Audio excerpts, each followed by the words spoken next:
The Giants are running New York like the Times as Danny is dropping all sorts of dimes. Saquon's thighs are ruining defenses' lives and Leonard Williams making opposing QBs feel him. Receivers think it's scary to line up across James Bradbury, and the Giants have a bright future led by Coach Judge, Jury, and Executioner. Tune in to Drawing About the G-Men every Wednesday at 6, live on Facebook, YouTube, and Twitch.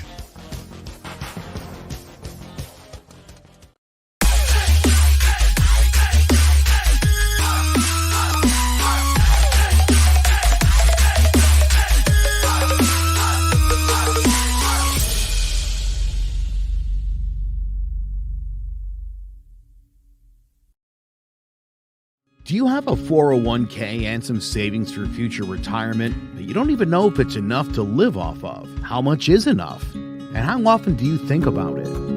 The team at JPEX Financial Group can help set your mind at ease. We specialize in creating strategies, doing the planning and managing of your financial, educational, and investment needs. We help clients pursue their investment goals with sound financial strategies. You deserve a personal, tailored plan. Lasting, meaningful, and open relationships are the foundation of our practice. You've worked hard for your money and should feel confident with your investment choices as you make decisions for your financial future. Your goals are our goals. We are dedicated to your needs and hopes for your future. Visit our website or give us a call at 860-430-5397.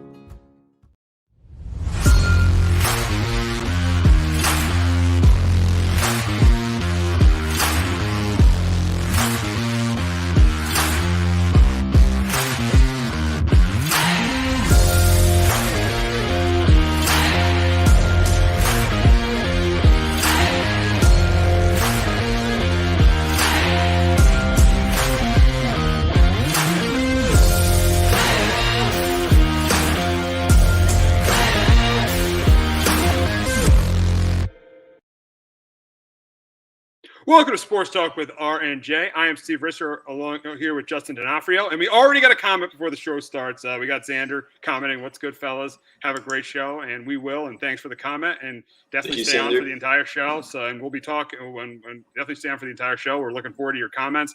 And we are aware the World Series started last night with the Astros and Braves. We're going to push that back a little bit. I don't think the World Series is going to get great ratings because of the two markets.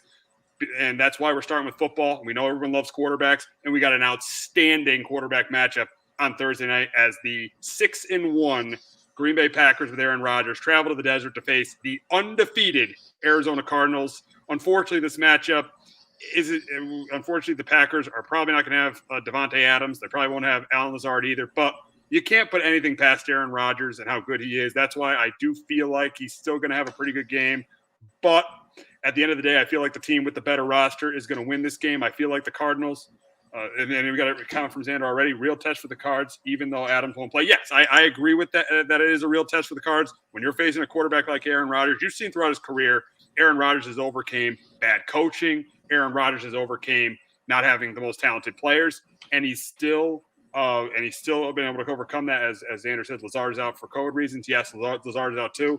But that is why I think the Cardinals win this game, is because I think this will be the game, unfortunately. I think Aaron Rodgers is an MVP candidate this year, but this is the game, unfortunately, that I think that all the Packers guys they have out are going to catch up to him. It's going to, obviously, having Adams and Lazard out, that's going to catch up to him. And then on top of some of the other injuries they have, David Bakhtiari not being there, Za'Darius Smith not being there, and Jari Alexander not being there. All those guys not there, I think, is going to catch up to him in this game. I think Arizona does a good job running the football with James Conner and Chase Edmonds. I feel like, Kyler Murray's going to do what he's done all year, spread the ball around to A.J. Green, to DeAndre Hopkins, to Rondale Moore, to Christian Kirk, spread the ball around. I feel like the Cardinals getting 30s in this game. I think this game is competitive until the fourth quarter, but then I think the Cardinals pull away. That's why I got Arizona going to 8-0, and I got them beating the Packers 31-20. But Justin, can Rodgers keep up with Murray and the Cardinals to pull the upset in the desert? It's going to be very tough, as you mentioned, without two of his top guys, Davante Adams, who's arguably one of the best wide receivers in the league, and Allen Lazard as well. And they may get Marquez Scantling back, but like right now, Randall Cobb's his number one option, and Randall Cobb is the Randall Cobb from 6-7 years ago. Rodgers is the one guy that could do it. I just don't think he's got enough tools around him to keep up with Kyler Murray in this Arizona offense. And don't forget, this defense is really good too. Like, addition of J.J. Watt, the Arizona defense is very good too. So I think Aaron Rodgers have a tough time this game keeping up with Arizona and their offense. I have Arizona game 8-0. I had the Packers win this game. The Cardinals win this game 28-20. Just Rodgers just does not have enough without Davante Adams in this game to. Yes, and you brought up the way the Cardinals defense has been you brought up the Cardinals defense and it's played well. And I think it's going to be a big advantage of them not having Davante Adams. It's going to be the way they're going to be able to defend the Packers offense. They're going to be able to blitz more because you can play man coverage across the board with the receivers the Packers have on the field. With Valdez, Scantling, Cobb, you could play man coverage across the board. If Adams was playing, you'd have to, because there's not a corner on the Cardinals that could, that could handle Davante Adams. But now, But now, without Davante Adams, you could play man across the board. You can blitz. You could bring the safeties in, and you can blitz Aaron Rodgers, and you can get pressure on him. And that's what I feel like is going to happen in this game. I think Rodgers will make plays. I think Aaron Jones will get some yards on the ground. I think Rodgers will make plays, but it just won't be enough with how shorthanded the Packers are when they got to face one of the top teams in the NFL. Yeah, absolutely. I totally agree with you. I think, they're going to get pressure on them. Packers' offensive line's been pretty good, but this week they got some pretty good pressure on them. Xander's comments, Cardinals pretty much everywhere you look, they do have playmakers on that defense, and that's going to be a huge advantage for them without one of the best playmakers in the game, and Davante Adams. So, I think it's going to be a tough one for Green Bay in this one. And then Hector's comment, Packers defense is going to have a hard time.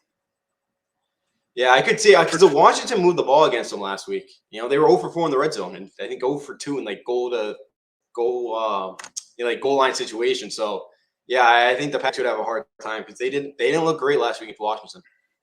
Yeah, great point by Justin and Hector there is, the Washington, they might have only given up 10 points, but Washington moved the ball up and down the field against them, and they were able to run the ball against them. And McLaurin, they could not cover Terry McLaurin. McLaurin had a huge day against that secondary. Now, looking at all the weapons Arizona has, I think they're going to have a huge day against the Packers defense as well. The Packers defense, I think the lack of quarterbacks they face, the Taylor Heineke's, facing Justin Fields, facing Jared Goff and the Lions, that has helped them. That has made them overcome some of the injuries they've had to their defense. Darius Smith and Jerry Alexander's are big losses, and I think that's definitely going to catch up to them in this game. We got a comment from Xander again. Wish the Packers were fully healthy going into this game. It could have been more evenly matched. Absolutely. I think a Green Bay team I think it'd be a great game if both teams were healthy. The issue is the Cardinals are just the team that's much more healthy. I think the Packers are the better coach team. I'm still not sold on Cliff Kingsbury. I know Justin's not sold on Cliff Kingsbury, but and I still do think that Aaron Rodgers is better than Kyler Murray. But outside of that, the talent level, right now, Arizona's roster is much better than Green Bay's roster because of Green Bay's injuries. Yeah, absolutely. This game opened at 3 before Adams went on the COVID list, so it kind of tells you, what Vegas thought. So it obviously will be. It stinks that Adams is going to be out, and even Allen Lazard. Jory Alexander. Because the Packers are so banged up right now, and who knows? These two teams could definitely see each other again in the playoffs, and hopefully by then you would think both teams are hopefully more healthier the second time around. There is a rematch of the playoffs because it stinks, especially for Thursday night game. You don't usually get Thursday night games like this all the time, so kind of stinks that some of the top guys are going to be out for this game for Green Bay. Yeah, and you made a good point about seeing them in the playoffs. I think there's a really, really good chance they're going to see each other in the playoffs because I think Tampa's going to eventually get the 1 seed. I just think they're clearly, even though Arizona's undefeated, I still think they have. You could argue Arizona and the Rams might be better than them, but I just think they play in an easier division. I think that Green Bay, I think they very easily can get the 3 seed because I don't think their division is great either. And I think the Cowboys are 5-1, but I don't trust them. I think they're good, but I don't think they're as good as their record. So I do think this very easily could be, a match we can see in the divisional round between, the 2-seeded Cardinals and the 3-seeded Packers. So I think they very easily can meet in the playoffs. Yeah, absolutely. And if it's 2 seed versus 3, if it could go out that way, this is it's such a huge game too for home field in that game. The winner could possibly be huge here and get the tiebreaker for that 2 spot. That number 2 seed. I know it's not with the new format, it's not the 1 and 2 seed get the bye, but still to kind of have home field, especially for Green Bay, where that is not an easy pace to play in the middle of January, especially for a team like Arizona that's not used to that weather. So. Yeah, this could be a huge game for playoff seeding, even though, it doesn't look great for Green Bay with everybody they have out, but it could be such a huge game for seeding purposes. And we got a comment from Xander. Are you guys talking Week 8 games? We got your wish, Xander. We're talking about the Week 8 games right now, and we're going to start with my team. We're going to start with the Giants, who are coming off a win against the Panthers. Their defense played outstanding. Leonard Williams had a really good game. Ojulari had a good game. The secondary played really well. Bradbury had the interception of Sam Darnold. And Kansas City has not played well at all. I mean, they're 3-4, but their defense has been absolutely horrendous. Obviously, since Edwards-Helaire has went out, they've had trouble running the football. So for this game, I think if the Giants were healthy, and I knew for sure that Golladay was going to play, I knew for sure that Barkley was going to play, I knew for sure that Shepard was going to play, and Jander said it right there. Giants can win this game, as crazy it is to say, and he's 100% right about it. I mean, if they were more healthy, I might have even picked them to win this game. But I do think the injuries of the Giants, I think they're going to move the ball on this Kansas City defense. But I do think the injuries of the injuries the Giants have on offense, because I think Barkley's not going to play, and I don't know about Golladay and Toney and Shepard. So the injuries that the Giants have on offense, I think it's going to eventually make the difference in this game. I think they're going to move the ball, but I think you're going to see 3 or 4 Gano field goals. While I think Kansas City moves the ball, I don't think the Giants get beat on big plays. I do think they do what everyone's done this year to Kansas City: play that 2-deep zone, dare Kansas City to run the football. I do think Patrick Mahomes has a good game on Monday night. He has a bounce back game. The Chiefs move the ball. I think the teams, and there's not a ton of points being scored, because I think it's going to take a lot of plays for the Chiefs to score, and I think the Giants are going to kick field goals. I don't think there's going to be a ton of points in this game, but I do think that the teams are going to move the ball. But at the end of the day, I just can't say 3-5 Kansas City Chiefs with Patrick Mahomes. I just can't see that happening.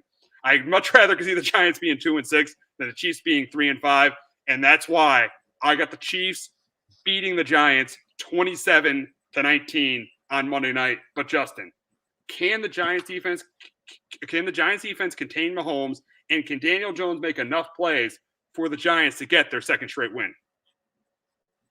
It's going to be tough. I see Xander comments, if the Chiefs win, it's by a field goal, 31-28.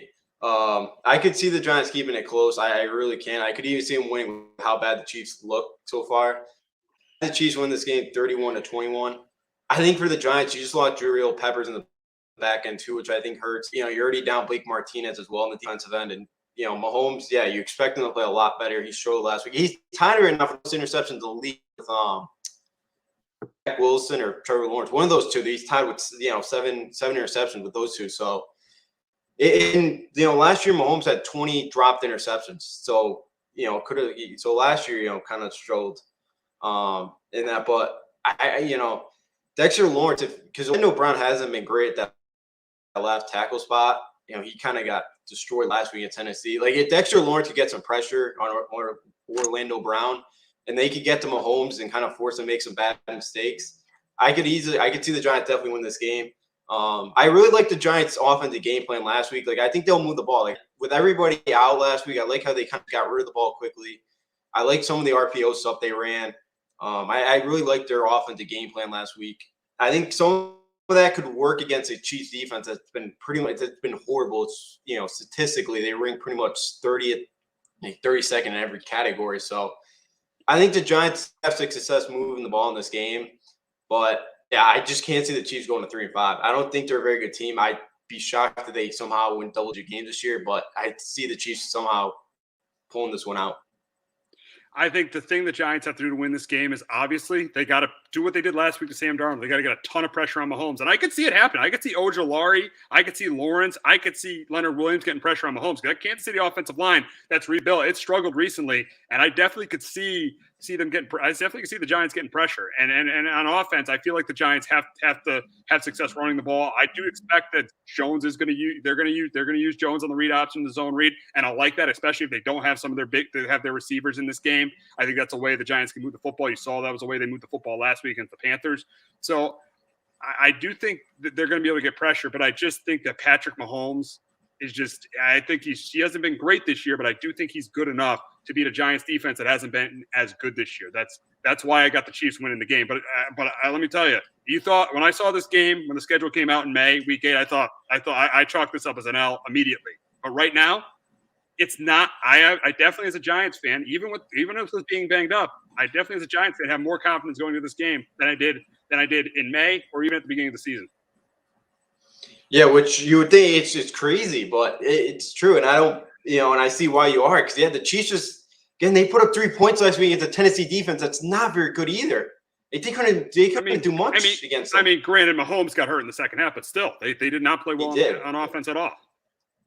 No, they didn't. Like, even the first half, they really could not get anything. They couldn't really string much together at all. And Tennessee kind of just took possession and just, they kept Mahomes off the field. But when they got the ball, they really didn't have much going for them.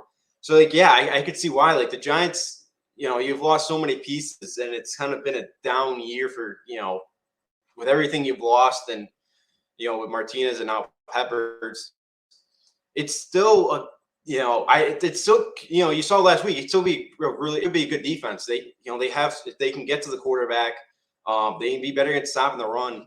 Mahomes got 9 interceptions, my bad. Which is, crazy to think about this early on in the season. But I see where you're coming from, because I think they do. I think even with all the guys they have, I think Daniel Jones could be tough for Kansas City to stop. I think they could do enough. To win this game. And Dangerous comment, the Giants run the ball, keep Mahomes off the field, they can win this game. Absolutely. Just because the KC offense hasn't been explosive as it's been the last year. So your defense can make a few stops, keep them off the field. Giants definitely have a chance to win this game Monday night, even though it's an Arrowhead. Yeah, and I think if they run the ball, they do have a chance. But the only issue there is I feel like Devontae Booker they've really struggled to run the ball pretty much all season long. Even the beginning of the year when Saquon Barkley's been out, but even since Devontae Booker's been there, even on Sunday, that was the one thing they didn't do that well offensively was run the football. So they've really struggled to run the football pretty much all year. So even though the Chiefs are so bad stopping the run, I still think the Giants will have issues running the football. But I do think, running the ball with the running back, but I do think they'll be able to use Jones in the running game. I think they'll be able to use Jones on the zone read and the read option. I think they'll be dangerous doing it that way. But I do still think the Giants have issues running the ball. But I do think even if the Giants don't have Barkley, Jones will have a pretty good game in the pass game, because the Chiefs have trouble, getting after the quarterback. So yeah, the Giants definitely have to run the ball. That's why I think the Chiefs will win, because I just don't think the Giants will do that with that much success. But if they do it with success, they have a very good chance of winning that game. Yeah, absolutely. And I think, if they can get Daniel Jones, or, Daniel Jones can become a runner, like I think we think that he's going to be able to do in this game. Maybe it does put on, maybe that does open it up for Devontae Booker. If they're more keyed on trying to stop Daniel Jones, maybe it does, in that RPO type stuff. Maybe it does open up some lanes for Devontae Booker to kind of get going and be able to open that running game. If Jones has like a big run or two, then they kind of key on Jones and it opens it up for Booker. I could totally see something like that happening. Yeah, if Daniel Jones, I think, he's going to have time. He could hit some of those quick slants they did the last week, just some quick kind of, 5, 6, 7 yard routes like they did kind of last week. Some creativity too, like last week when they threw it to Daniel Jones. He made that phenomenal catch. Like, I think those things, they could do those things and be successful against Kansas City, because, the defense is not very good. So I could definitely see them win this game even without everybody out. Just the Kansas City defense. Again, it's not going to get any better. It's not. They had a chance to get Stephon Gilmore. They didn't.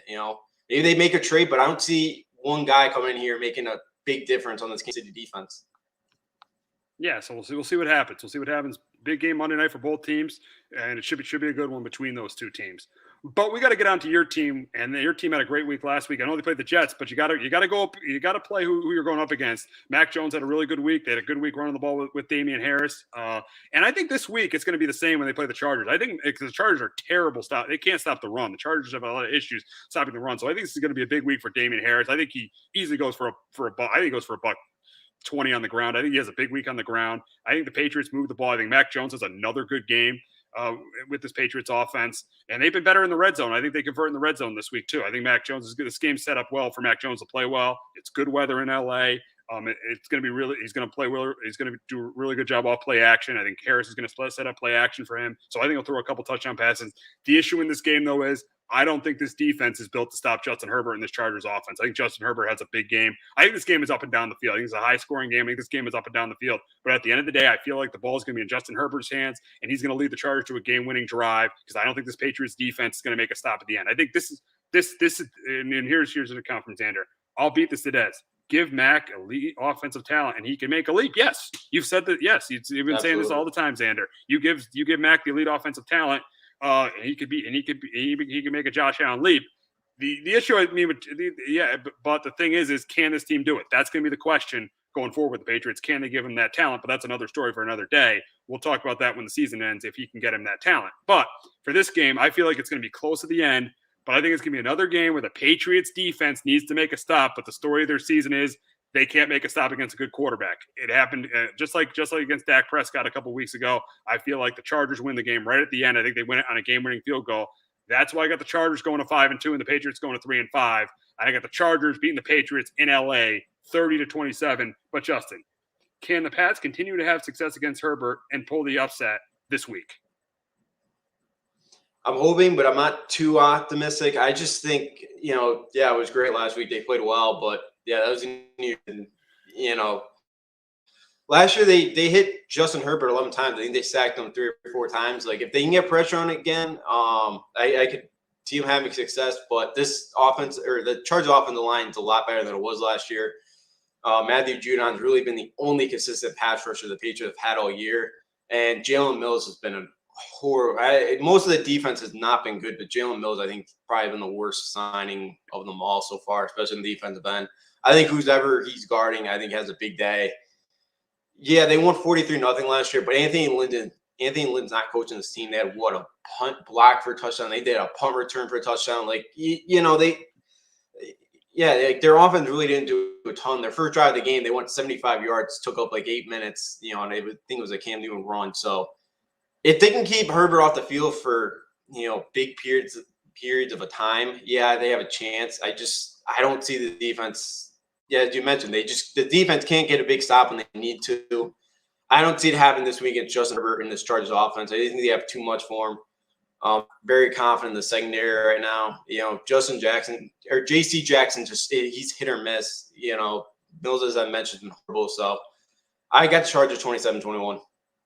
Yeah, I mean, I think the real story why the Patriots are 3-4 has been their defense being inconsistent. I mean, I think Jones played well enough to beat, he played well enough to beat the Cowboys in that game. I think the defense has just been inconsistent all year. I mean, they'll have their good games against the Jets, and they'll play well. They did play well against Tampa. I'll give them credit for that, but they weren't great against New Orleans. They were not good against Dallas. They were terrible in the first half against Houston. This defense has just been too inconsistent, and I think that's definitely going to be the biggest reason why they don't win this game in LA. I think they got a chance to win the game. I think they match up really well with the Chargers, the way that the Chargers can't stop the run. But I just think the defense is definitely going to be the biggest reason why the Patriots don't come out victorious this week. Yeah, absolutely. And I go back to that Texas game. What you saw from Houston, what you've seen from Houston, how do you allow Davis Mills to go up and down the field on you against you? They should have. They had no business winning the Houston game. Houston blew that game themselves. The way they called play called we're calling plays in the second half. They just started running the ball. So again, if they kept throwing like they should have, Davis Mills probably would have had 450 yards against us. So yeah, I don't know how we slowed down Justin Herbert. We can't slow down the Houston Texans because that game was embarrassing. Oh, absolutely. So, we'll see. We'll see what happens here. It should be a really good game. I think it's a good matchup for the Patriots. But as I've said, I just don't think the defense is good enough to beat a quarterback like Herbert. Yeah, absolutely. I just don't think they are. I wish they were more consistent. Judon has been the only really defensive guy that's been consistent all year. Nobody else. It's been.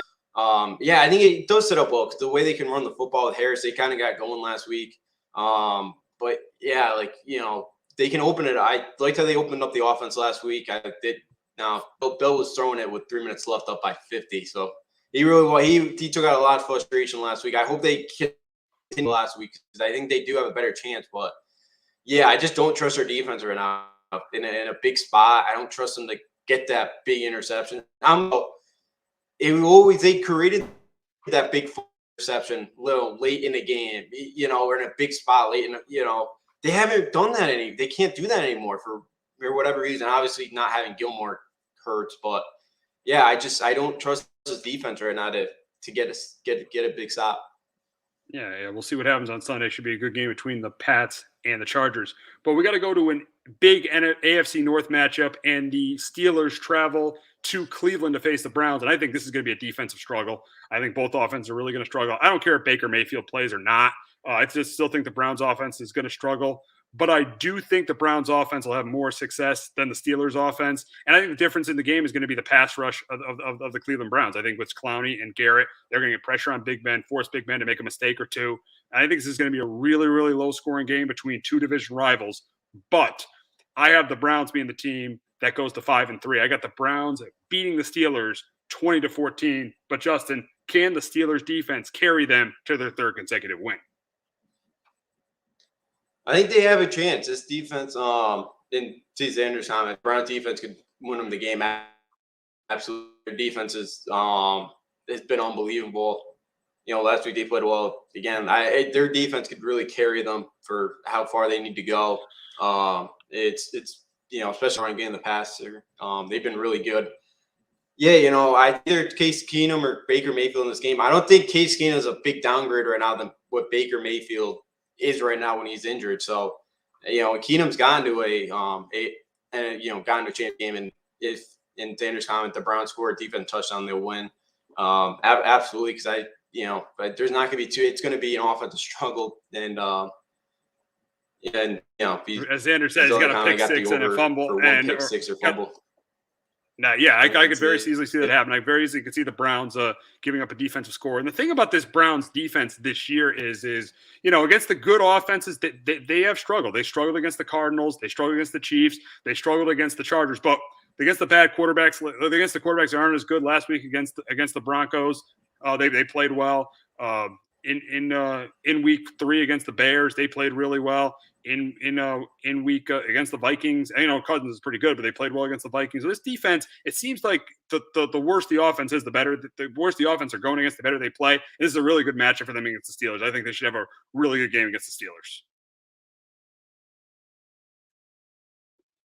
And I think we might have lost Justin there. But yeah, as I've said, I think it's going to be a really good matchup against the Steelers in this game. And I do. And that's why I got the Browns winning this game 20-14. We got a matchup. We got an NFC matchup in Chicago as the Niners travel to Chicago to face the Bears. And in this game, I think that the Bears. I think the Bears struggle offensively. I think the Niners defense isn't as good as it's been, but I think the Bears struggle offensively. I think Nick Bosa is a big game getting pressure on Justin Fields.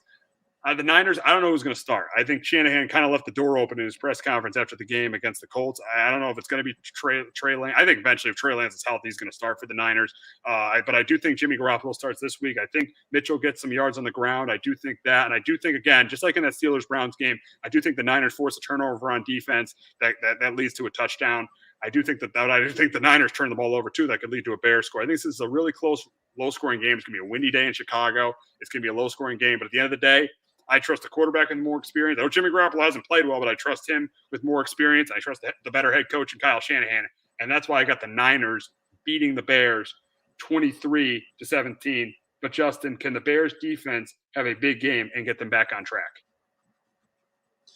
It's going to be tough, but I think because I know Khalil Mack's now out. They may not have Hakeem Nicks again. And I believe Robert Quinn now may have gotten COVID. He may be on the COVID list I saw this morning. So with all those big B's out, I think to be very tough. I have them win this game 21-13. I think the Bears can get some pressure on Jimmy G or Trey Lance, whoever plays for him. The Bears have been good stopping the run. So if the Bears can kind of make Jimmy G have to beat him through the air, and if you can kind of slow down Deebo Samuel, I think the Bears do have a chance to win this game. They're going to have to create a turnover too. They're going to have to, as you mentioned, they're going to have to, their defense is going to have to score a touchdown or two to win this game. Their offense just isn't good enough right now. I think the Bears just are going to, I think the Bears defense keeps them in this game. But the Niners, I think I don't think their offense is enough to help them out in this game. I think, and the 49ers finally escaped the East Coast trip, 21-13, bouncing back from the Sunday night loss. Yeah. I think this is a game, and the Niners need to win it. I think they win this game. We got a game where we should all agree on. We got the Bengals traveling to New York to face the Jets, and the Bengals are playing great. Jamar Chase is playing great. Joe Burrow's playing great, and the Jets, they're going to be starting Mike White this week, which is a completely uncompetitive quarterback performance. And I think this game, I think the Bengals win this game big. I got them win at 31-10. Justin, I assume you got the same. Yeah, I got 24-10. I think this could be a kind of sleepwalk for the Bengals here in the first half. You're coming off one of the biggest win in years. I think, Jets, who knows who starts, Mike White or Joe Flacco. But yeah, the Jets just got utterly embarrassed off a bye week. And again, their first 2 plays coming out of bye week were middle. Like LaFleur, Zach Wilson really struggled. I know he's hurt now, but yeah, I think Jets keep this thing close for the first half, but I think the Bengals find a way to pull away and win by 2 scores. And we got a comment from Xander. Nagy knows he's done after this season, if the Bears don't finish close to 500, and he's 100% right about that. Nagy is definitely done if the Bears don't finish close to 500. I made a little bit of a mistake. We didn't get to our best bets yet. I kind of went on the week 8 games and didn't get to our best bets. So we're going to now get to our best bets, and I'll start with me this week. As we just talked about the Bengals and Jets, I think the Bengals cover in this game. I know it's a 10-point spread, but I trust the Bengals covering the big number, 10 points at the Jets.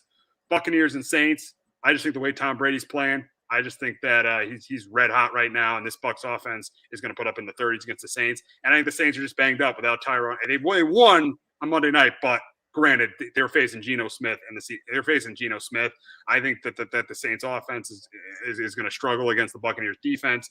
And I think with the injuries they have, they won't have Michael Thomas, they won't have Teron Armstead. That's still going to hurt them, and I think the Bucs cover there. And then I got the Vikings over the Cowboys. I think Dak's, and we're going to get to this. Dak's injury is going to. I think he might not be 100%. That's going to play that's going to be a factor. Mike Zimmer is going to. The Vikings are tied for the league lead in sacks this year. Danielle Hunter's back. They got Everson Griffin back. Their defense is not great, but it's better. And I think they're going to get pressure on Dak Prescott. Mike Zimmer is definitely going to come after him. He's a really good defensive mind. He's going to come after Dak Prescott. I think the Vikings offense is going to move the ball against this Cowboys defense. That's why I got the Vikings. I'm getting points at home. That's why I got the Vikings plus 2.5 against the Cowboys. Justin, your best bets. My first one, I got the Indianapolis Colts plus 1 at home Sunday against actually I'll start with the Bills. The Bills coming off a bye, playing the Miami Dolphins. Two has played better the last 2 weeks. They lost for me 35-0. The Dolphins did. I think the Bills could win this game again by 20. I think the Dolphins will put up some point. Their secondary has just been so underwhelming this year. I don't see them making any stops in this game, and I think the Bills cruising to a win. My second one, I got the Colts at home taking on the Titans. The stock right now is so high for the Titans. They just beat the Bills and KC in a 6-day span. The Colts too opened up Sunday night as a 2.5-point favorite. Monday morning, the Colts were a 1-point dog. So everybody's on the Titans. I'll go against them. I'll take the home dog by 1. Cardinals played well. They're healthier this time. They're healthier this time around. When they played a few weeks ago. I'll take the Colts at home, and then I'll take Seattle 1 by 3 at home. Trevor Lawrence going to Seattle as a rookie quarterback. I know Seattle's not great right now. I know they're struggling without Russell Wilson. Geno Smith, the last 7 times he's been the starting quarterback, his teams have covered the spread. I think Jacksonville's not going to be able to do much offensively in this game. They're improving a bit, the Jaguars, but I think Seattle does enough in this game. I see them winning by a touchdown at home, Jaguars. So those are our bets, and we're going to circle back to the Week 8 games, and we're going to go to a game in Detroit as 2 really struggling teams. You got the Eagles heading to Detroit to face the Lions, and I think the way Dan Campbell's team has played all year, I think all that hard work is going to pay off on Sunday, because I think they're going to beat an Eagles team with zero identity. They got no identity. Their coaching staff is terrible. They don't adjust at all. They keep playing that 2-deep zone when teams are running the ball all over them. This Eagles coaching staff is a joke. It's an embarrassment. Nick Sirianni is not an NFL head coach. Jonathan Gannon is not a defensive coordinator. I think this Eagles coaching staff is a total joke and an embarrassment. That's why I got the Lions winning this game. I think the Lions run the ball against this Eagles defense. I think that's what they've done. They've been successful doing that this year with Jamal Williams and DeAndre Swift. I think they run the ball. I think they use Swift in the passing game. So I think the Lions move the ball. Obviously, I feel like the Eagles move the ball, but I do think Jared Goff is a quarterback who's going to play make less plays and make more plays and less mistakes. I feel like the Lions, at least, I know they're 0-7. At least they have an identity. At least they know who they are. The Eagles don't. And that's why I got the Lions getting their first win on Sunday, beating the Eagles 27-24. But Justin, can Jalen Hurts have a big game and lead the Eagles to a much-needed win? I think they do. I do have the Eagles 26-21. I think the Lions last week, I thought about it more and more. I think the Lions threw everything they had last week at the game against the Rams. They fought hard. They lost. Now you come home, you play an Eagles team that's not very good, yes, but they lost 2 bad games. They didn't play well last week in Vegas. I think the Eagles come out on the road this week and take the win 26-21. I think Hurts against the defense plays well. I think he can run the ball against his team. I think, look, I don't know why they kind of, you go back Thursday night game against the Bucs. They took them the second half to run the football. I know Sanders is questionable, but whoever's running the ball, if it's Kenneth Gainwell, I think the Eagles do enough on the ground. I think they keep Jared Goff and the Detroit offense off the field enough. I know the Eagles defense stinks. I mean, their linebacker core is probably the worst in football right now.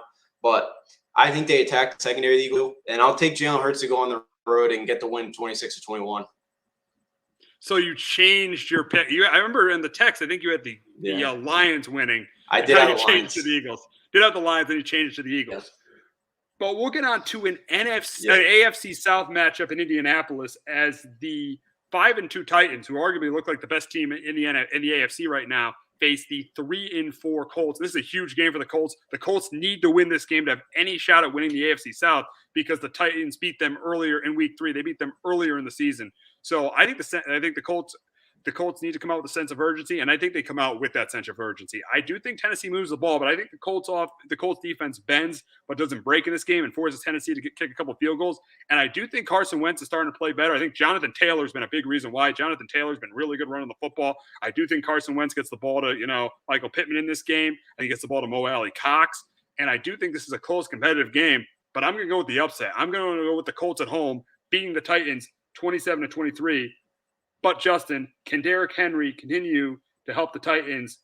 Can Derrick Henry this week help the Titans put the AFC South away? Very possible. Derrick Henry is one of the best bets. But one of my best bets, I do have Indy winning this game 27-24. I think the Colts do bottom up enough to kind of slow them down enough. I really like the way Carson Wentz has been playing. He's only thrown 1 interception in the year, more healthy. So, the RPO, I think, maybe become a factor. But I think they do slow them down enough. I think, the Colts defensively are healthier too this time around. They're so banged up to the beginning of the year. They pretty much been hurt since, training camp started. So I think their defense does enough.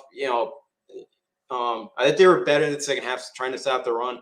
I think they kind of get, they do enough at the line.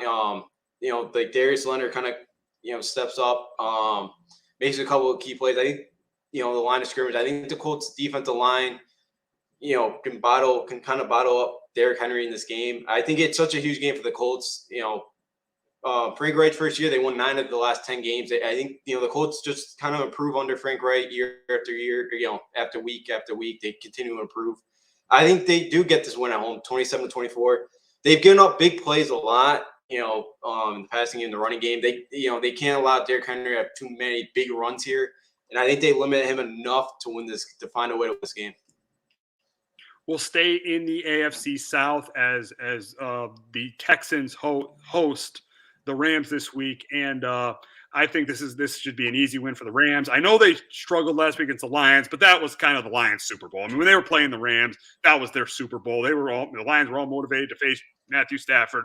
Jared Goff is motivated to face his former team. So I felt like that game was going to be closer than people think. But that's not going to be the case this week. The Houston Texans are absolutely terrible. They're an absolute joke of an NFL franchise right now. And the Rams are going to prove that they are this week as they're going to completely destroy them. I think they'll be able to do whatever they want on the ground with Sony Michel and Dontrell Henderson. I think Stafford's going to throw a couple touchdown passes. And I think the Rams are going to get pressure on Davis Mills all day. That's why I got the Rams winning big, 34-10. Justin, I assume you got the same.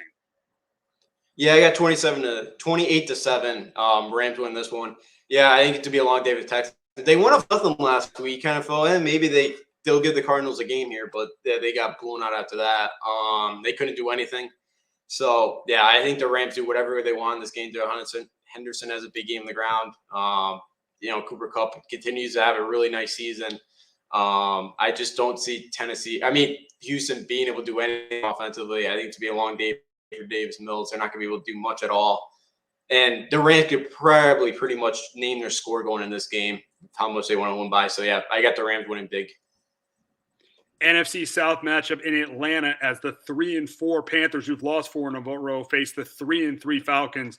And I'm going with the team with the much better quarterback in this game. Matt Ryan right now is even though Matt Ryan might not be as good as he was, a couple of years ago, he's still much better than Sam Darnold in this game. And I think he has a pretty good game against this Panthers defense. He won't turn the ball over like Sam Darnold. Sam Darnold was absolutely terrible in his return to the Meadowlands last week. He was absolutely pathetic. The interception he had to James Bradbury, that 3rd and 2, which he had a wide open throw on 3rd and 2. He completely missed the tight end on 3rd and 2. That is inexcusable. If you want to be a franchise quarterback in this league, you got to hit that throw. And you're hearing that from a huge Sam Darnold supporter, somebody who wanted the Giants to draft Sam Darnold number 2 overall. So that's the one good decision Gettleman made. Thank God they didn't, because right now he is definitely proving that he's not a franchise quarterback. And I think he's going to turn the ball over once or twice against the Falcons. And that's why I got Atlanta going to 4-3 and the Panthers losing their 5th in a row. I got the Falcons winning 26-17. But Justin, can the Panthers defense get pressure on Ryan? And can Darnold play mistake-free for the Panthers to snap their 4-game losing streak? Yeah, I think, I got Atlanta win this game 23-14. Carolina's done a good job getting the quarterback. They've got 18 in the year, but they've only had 4 though. They're during this 4-game losing streak. They did have 4 against the Saints, which Saints offensive line's pretty good. So they get the quarterback. They haven't been able to the last few weeks. And I think the Panthers can, but the Falcons offensive line's been playing well. They've only given up 9 sacks on the year. They got to get Reddick's been good getting there. I think he's got 4 or 5 on the year, but I just don't really think this Carolina team's going to be able to do that in this game. And I think, Matt Ryan's been playing really, really well. Going into the game last week, discounting last week, he had 8 touchdowns and 0 interceptions last 3 games. Last week he threw 2 touchdowns, 1 interception. I believe he had a fumble loss 2 last week, but he's finally getting Kyle Pitts going as well. They finally, got him going the game plan. It's been great. He did 136 yards last week. I think Matt Ryan can kind of do whatever he wants in this game. But and then for the Panthers, the offense, I don't think they're gonna be able to do a lot. Darnold's really missing Christian McCaffrey right now. He's thrown 7 interceptions the last 4 weeks. I just don't see, he was horrible last week against the Giants defense that really played better, but it's banged up. And again, it looks like, I hate to say it, but it looks like he does see ghosts out. Some of those throws he makes, I don't know where he's looking to, or, they're just horrible decision-making. So, I have the Falcons in this game 23-14. They should take care of business at home. And Sam Darnold, I don't know if I was wrong. Sam Darnold is proving, and I'll give Jace the credit because he knew it from day one. Sam Darnold is proving why he's not a franchise quarterback. I know the excuses are going to come out again for him. Oh, he doesn't have Christian McCaffrey. His offensive line's not any good. Well, how long do excuses happen? Eventually, you got to figure it out. And the problem is Sam Darnold just hasn't figured it out. He still throws that one terrible turnover every single game. He still misses that throw just like he missed on 3rd and 2 on Sunday. He's got to he just hasn't figured it out. And right now, the Panthers are in a really bad situation because you really don't have a great quarterback coming out next year, and you didn't draft a quarterback this year. I think they're regretting the fact they didn't take Mac Jones or Justin Fields because Sam Darnold is just not the answer. No, yeah, I think they very well could be. Yeah, because and I know with the Jets, you kind of say, well, the coaching kind of probably destroyed them, but yeah, he hasn't gotten any better. It's just he making the same mistakes he did his rookie year. And he's got Joe Brady now, so you can't make any excuse about coaching. We got Joe Brady as your offensive coordinator. You saw what Joe Brady did with Joe Burrow that last year at LSU. Yeah, and that what he was able to put together with that team. Yeah, because they have some good ones around. I know there's no CMC, but like Robbie Anderson is a really good receiver. DJ Moore is a good receiver. DJ Moore is very underrated. Very underrated. Get that guy a quarterback. He can put up huge numbers. Yeah. Oh yeah, no, absolutely. He can. They just don't have. They haven't been able to Sam just hasn't been able to put it together. He looked good with McCaffrey, but the last few weeks, I just think it's a confidence thing with him. I just think he's got absolutely zero confidence right now. And it's really shown. And, yeah, they have Phil Walker behind him, but he's nothing special. And, yeah, there's not a great franchise quarterback out there this year. Corral looks good. Malik Willis has had his up and downs this year, but Kenny Pickett, but he's like 24 already. So it's one of those things. But, yeah, they're definitely regretting that decision right now. I thought it'd be good for Sam. I thought he looked good the first 3 weeks, but, yeah, it's the same issues he had since his rookie year, and it's a problem. Absolutely. But we got to get to another team that doesn't have confidence in their quarterback, and that's the Miami Dolphins, who go to Buffalo to face the Bills. And this was your best bet. You have them covering. That shows you the sad state of the Dolphins organization. You have them covering in a division game. I know the Bills are a top team, but you have the Bills covering in this game, and I think the Bills cover as well.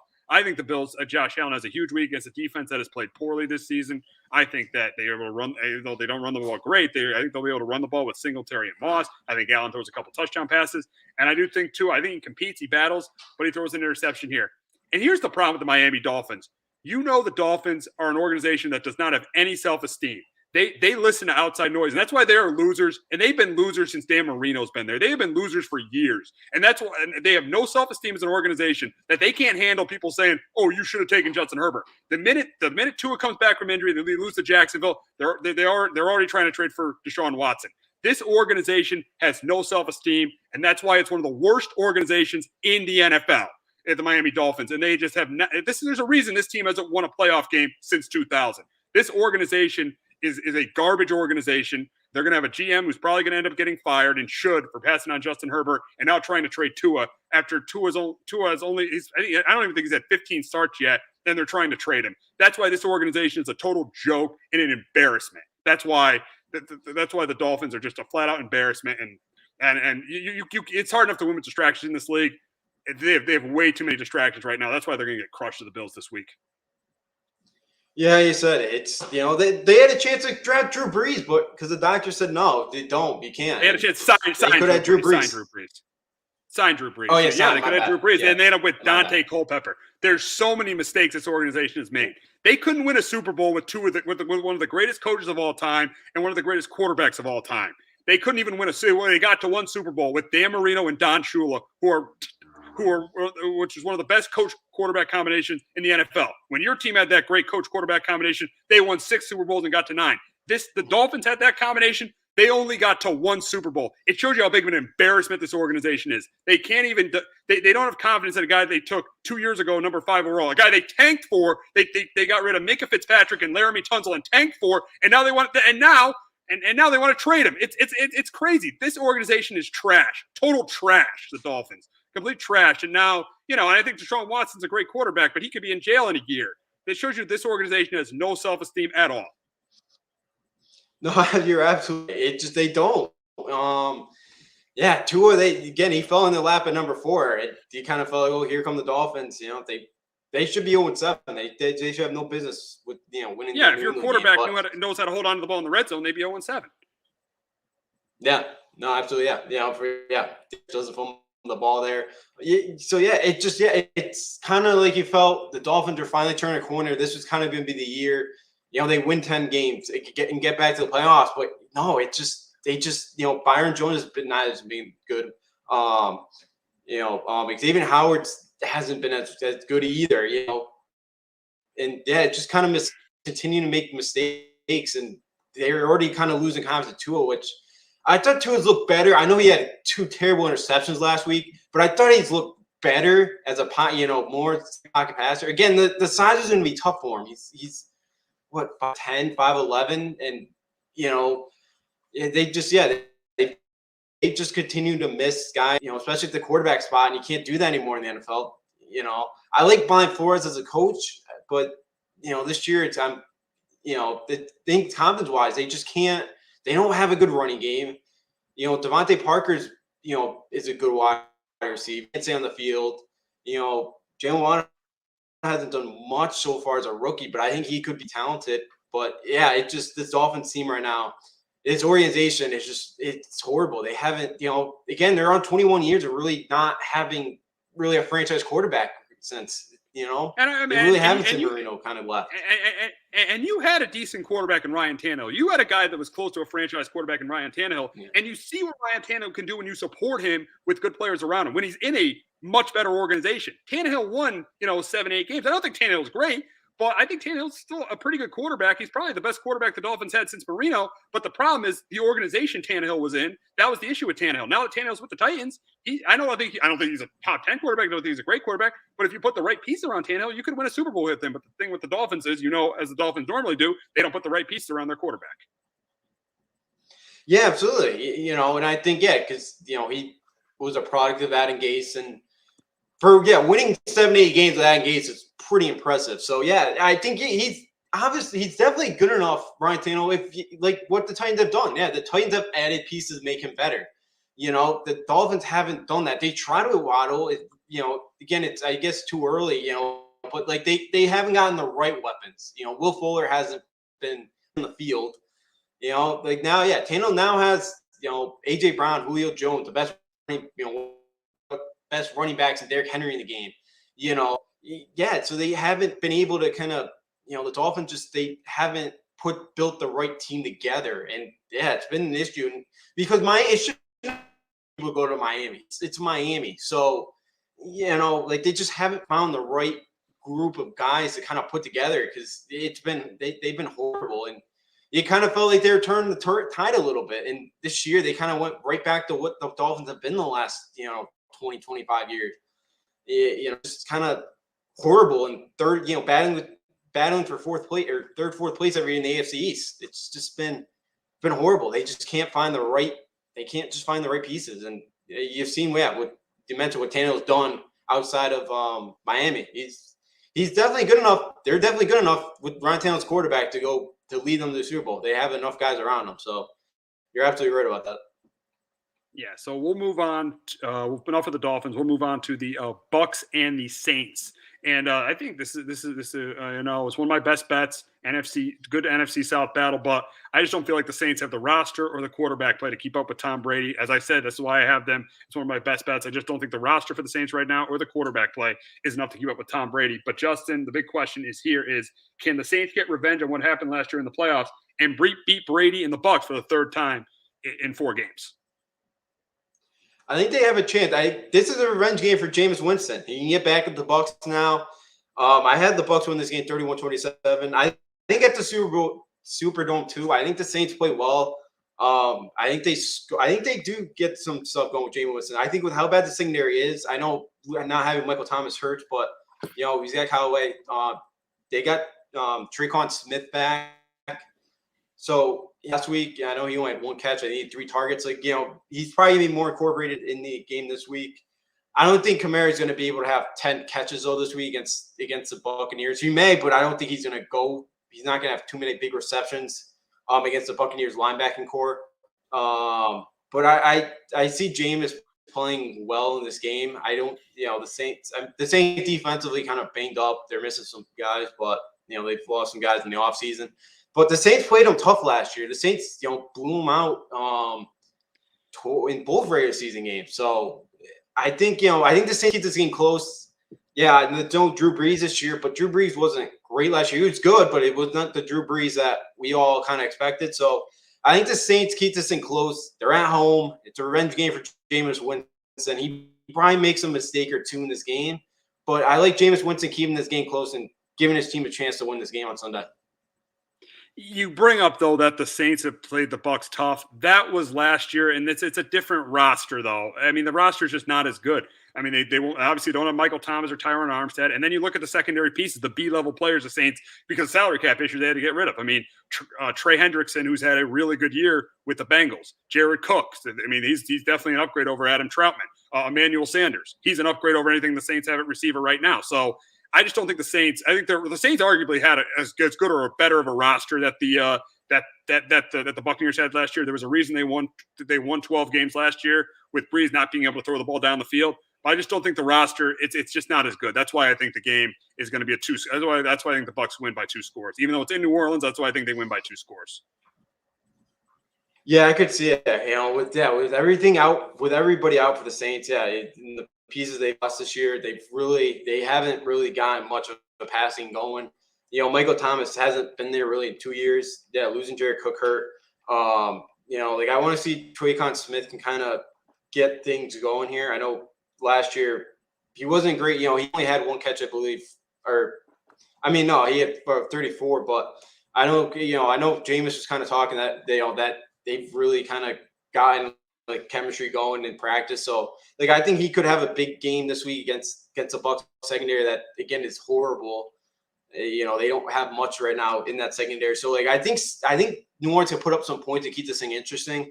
You know, they're not gonna be able to run the ball against them. I don't see Kamara, having, too big of a game on the ground. But yeah, they've lost a lot of pieces, but I think too, like playing the Superdome, that's a tough place to play. I think they do somehow keep this thing close. I could see them too, like back kind of making this a one-score game late and, having an opportunity to kind of get the onside kick and get the win. But yeah, I see the Saints kind of playing hard this game. I see them having a chance, but I think Tom Brady and the Bucs I think are too much, but I think to keep this thing close. I do, even though I know they only scored 13 points against the Seahawks. I do think they come out and play well in this game. We got the Washington football team heading out to Denver to face the Broncos, and I think this is a close, low-scoring game. Both quarterbacks have struggled recently, but I'm going to go with the quarterback I trust to make less mistakes. And I know the Broncos won't have Von Miller, but I trust Teddy Bridgewater to make less mistakes than Taylor Heineke. I feel like Bridgewater. This is a game where Bridgewater can manage. It's not. He's not playing. He's not playing the Ravens. He's not playing a team where he's going to come. He's going to have to play from behind in like the Chargers. He's not playing a team like the Ravens or a team where he's going to have to come from way behind to come back and win the game. So that's why I think Bridgewater will be able to manage this game just like he did against the Jets, just like they did in the 3-game winning streak against the Jets, Jaguars, and Giants. A game Bridgewater can manage. I think they get up early. I think Heineke, Washington makes a late run, and the game's close. But I think at the end of the day, Denver's defense, even though they want to have Von Miller, they'll make a play against Taylor Heineke.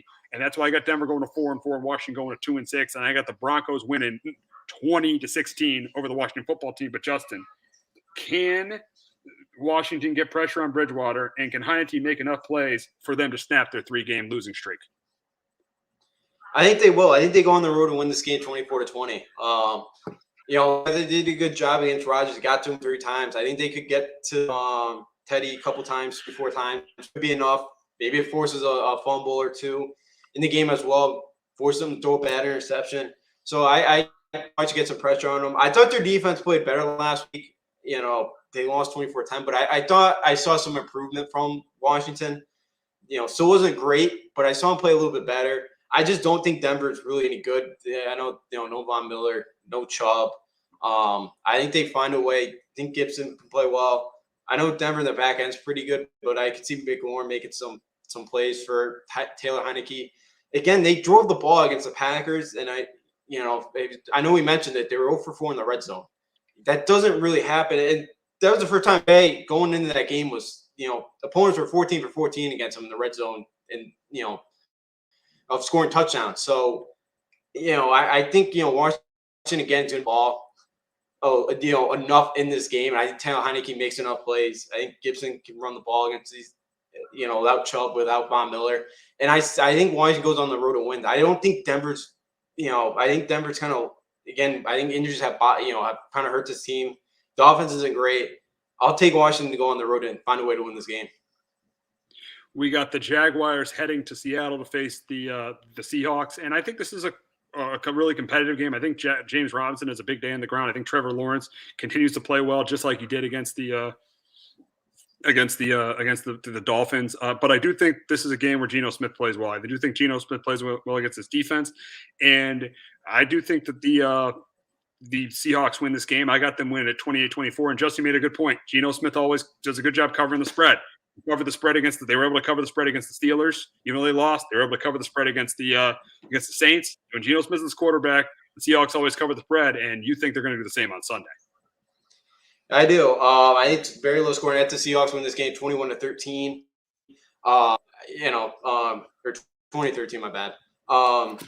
But yeah, I just think going into this game, I think for Jacksonville, Trevor, it's a tough place to go to. You know, like Jacksonville are going to have to do a lot of silent count. You got a rookie quarterback. You got like inexperience there. Like I think it could be a tough day for Jacksonville offense. You're going to have to do a lot of stuff under center. I think Geno played well enough. I think their defense has played better since Russell Wilson got hurt. I think they've really stepped up and played better. And I think Geno Smith doesn't make a ton of mistakes in this game. I think they manage it well. They hit, really, I know last week much of their offense came on that, big DK Metcalf touchdown there in the first quarter. But I have confidence Seattle can win this game at home. I know they're 2-5, but again, we know the Seattle crowd is going to come out, be one of the loudest crowds in the league. And I think it's a rough day for Jacksonville and their offense to really get much going, especially. And I know Jacksonville's offense has gotten better. Trevor Lawrence played better, but I think this could be a tough day for him just with the environment we're into on Saturday or Sunday. We got the Sunday night game tonight. We hope Xander's still with us because we wanted to make comments about this. We hope Xander's still with us, still listening right now, as we got the 5-1 Dallas Cowboys heading to Minnesota to face the 3-3 Vikings. This was my best bet. I really love the Vikings in this spot. Getting 2.5 points. A big reason why is I don't think Dak is 100%. And knowing the Cowboys, if he's not 100%, they will make the mistake. Mike McCarthy will probably make the mistake of putting him out there on that field. And I do think that Minnesota will get pressure on him, maybe force a turnover or two. But I do think though the Cowboys will have success running the ball. That's why I do think they move the ball a little bit in this game. I do think they'll have success running the football with Pollard and Zeke. But I do think this Cowboys defense is decent, but it's not great. And I think the Vikings offense is really good. I think it's better on the offensive line, especially having Christian Darrisaw back. I think Dalvin Cook's done a really good job running. He's going to be there running the football. Kirk Cousins getting the ball to Justin Jefferson and Adam Thielen. I think the interesting matchup is going to be that Trayvon Diggs against Justin Jefferson matchup.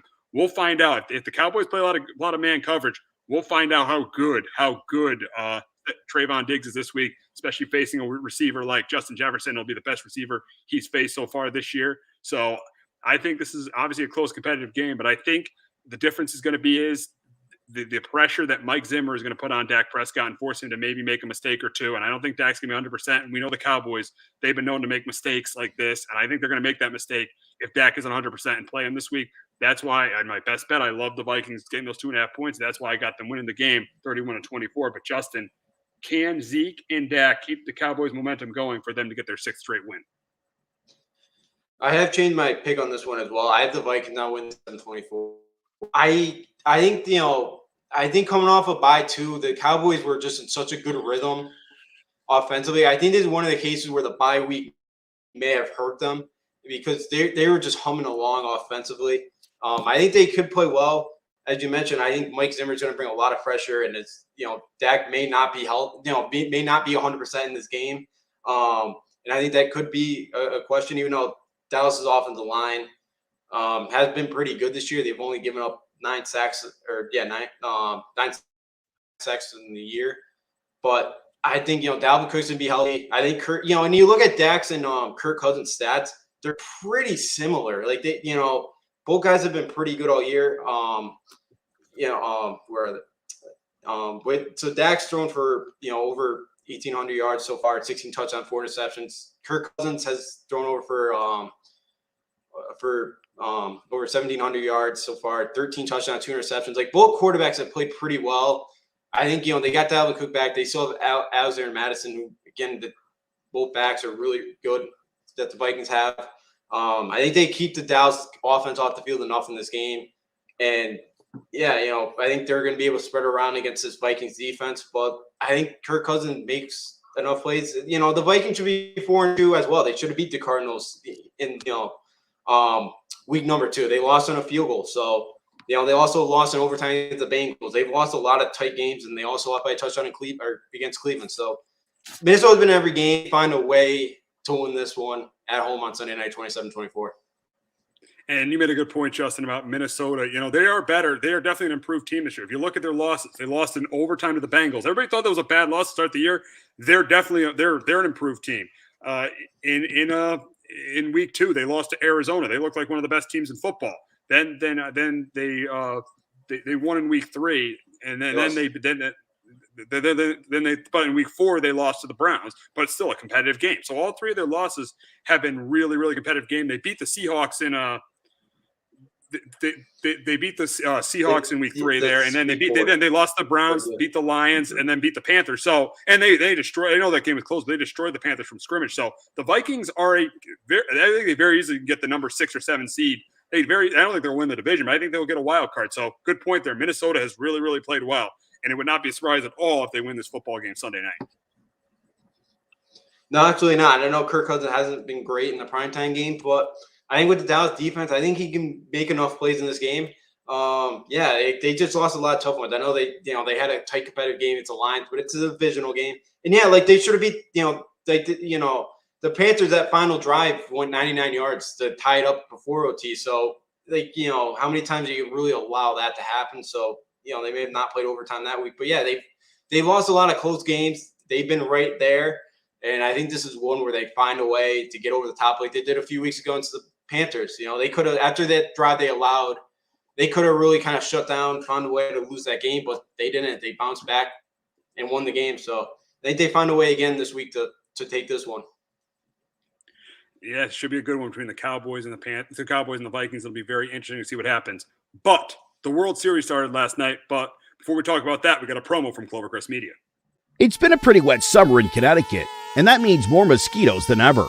If you didn't have your home service for mosquito control and find you're spending most of your time outside swatting those little pests, you are in luck. Mosquito Shield of Central Connecticut provides the best value in mosquito control services because of how they treat your yard using the Mosquito Shield Tailored Treatment System. They don't use a fixed schedule or an identical product, one-size-fits-all service program because you can't control mosquitoes on a set number of sprays or visits. Unlike the competition, Mosquito Shield of Central Connecticut will service you for the season, whatever it takes to provide superior results. This promise has awarded them an industry-leading consumer retention rating of 90%. Visit MosquitoShieldCT.com to schedule an appointment with Wade DeCesare and enjoy the rest of your summer mosquito-free. That was Mosquito Shield. Make sure you mention Sports Talk with RNJ. Make sure that you mention the Sports Talk and RNJ sent them, and they'll get you a discount. So check them out at MosquitoShield.com. So we had the World Series start last night, and the Braves were ready for it as Jorge Soler, first batter of the game, hits a home run. Then Austin Riley hits a double, puts them up 2-0. Then in the third inning, Adam Duvall, another guy the Braves picked up the trade deadline. The Braves clearly won the trade deadline. There's no question about it. I mean, he hits another home run, puts the Braves up 5-0, and they cruise on to a 6-2 victory. But not all was good in the Braves win, as they probably lost Charlie Morton for the series as he took a ground ball off his leg. He's a fractured leg. It looks like that Morton is going to be out for the remainder of this series. And looking at it right now, and looking at the losses with the Astros not having McCullers for this series, probably they don't have McCullers for this series, right, Justin? Yeah, no, he's out. Done. He's out. So they won't have McCullers. They won't have McCullers for the series, and they won't have and the Braves won't have Morton. Who is a bigger loss right now for their team? In my opinion, I think it's going to be Morton because I think the one advantage the Braves had in this rotation in this series was their rotation. But Justin, who do you think is a bigger loss, Morton or McCullers for their team? I have Morton because, yeah, as you mentioned, they're down to really 2 starters now, Max Fried and Ian Anderson. The rest are really going to have to do like a bullpen game. So, and, the chances of all those guys using the opener, they pan out all, because you're going to have to probably use 4 or 5, maybe 6 guys, depending on, who goes in. The chances of all those pitchers actually being on at the same time or same night, again, without one having an off night, is pretty rare, especially against a lineup like the Houston Astros. Morton's been good too. He pitched last year with the Rays in the postseason. Got to the World Series. 19 with the Rays. He's been with the Astros too. Like he knew a lot of these Astros hitters because he played with them for a couple of years. So I think Morton's such a good big game pitcher. He really shut them down.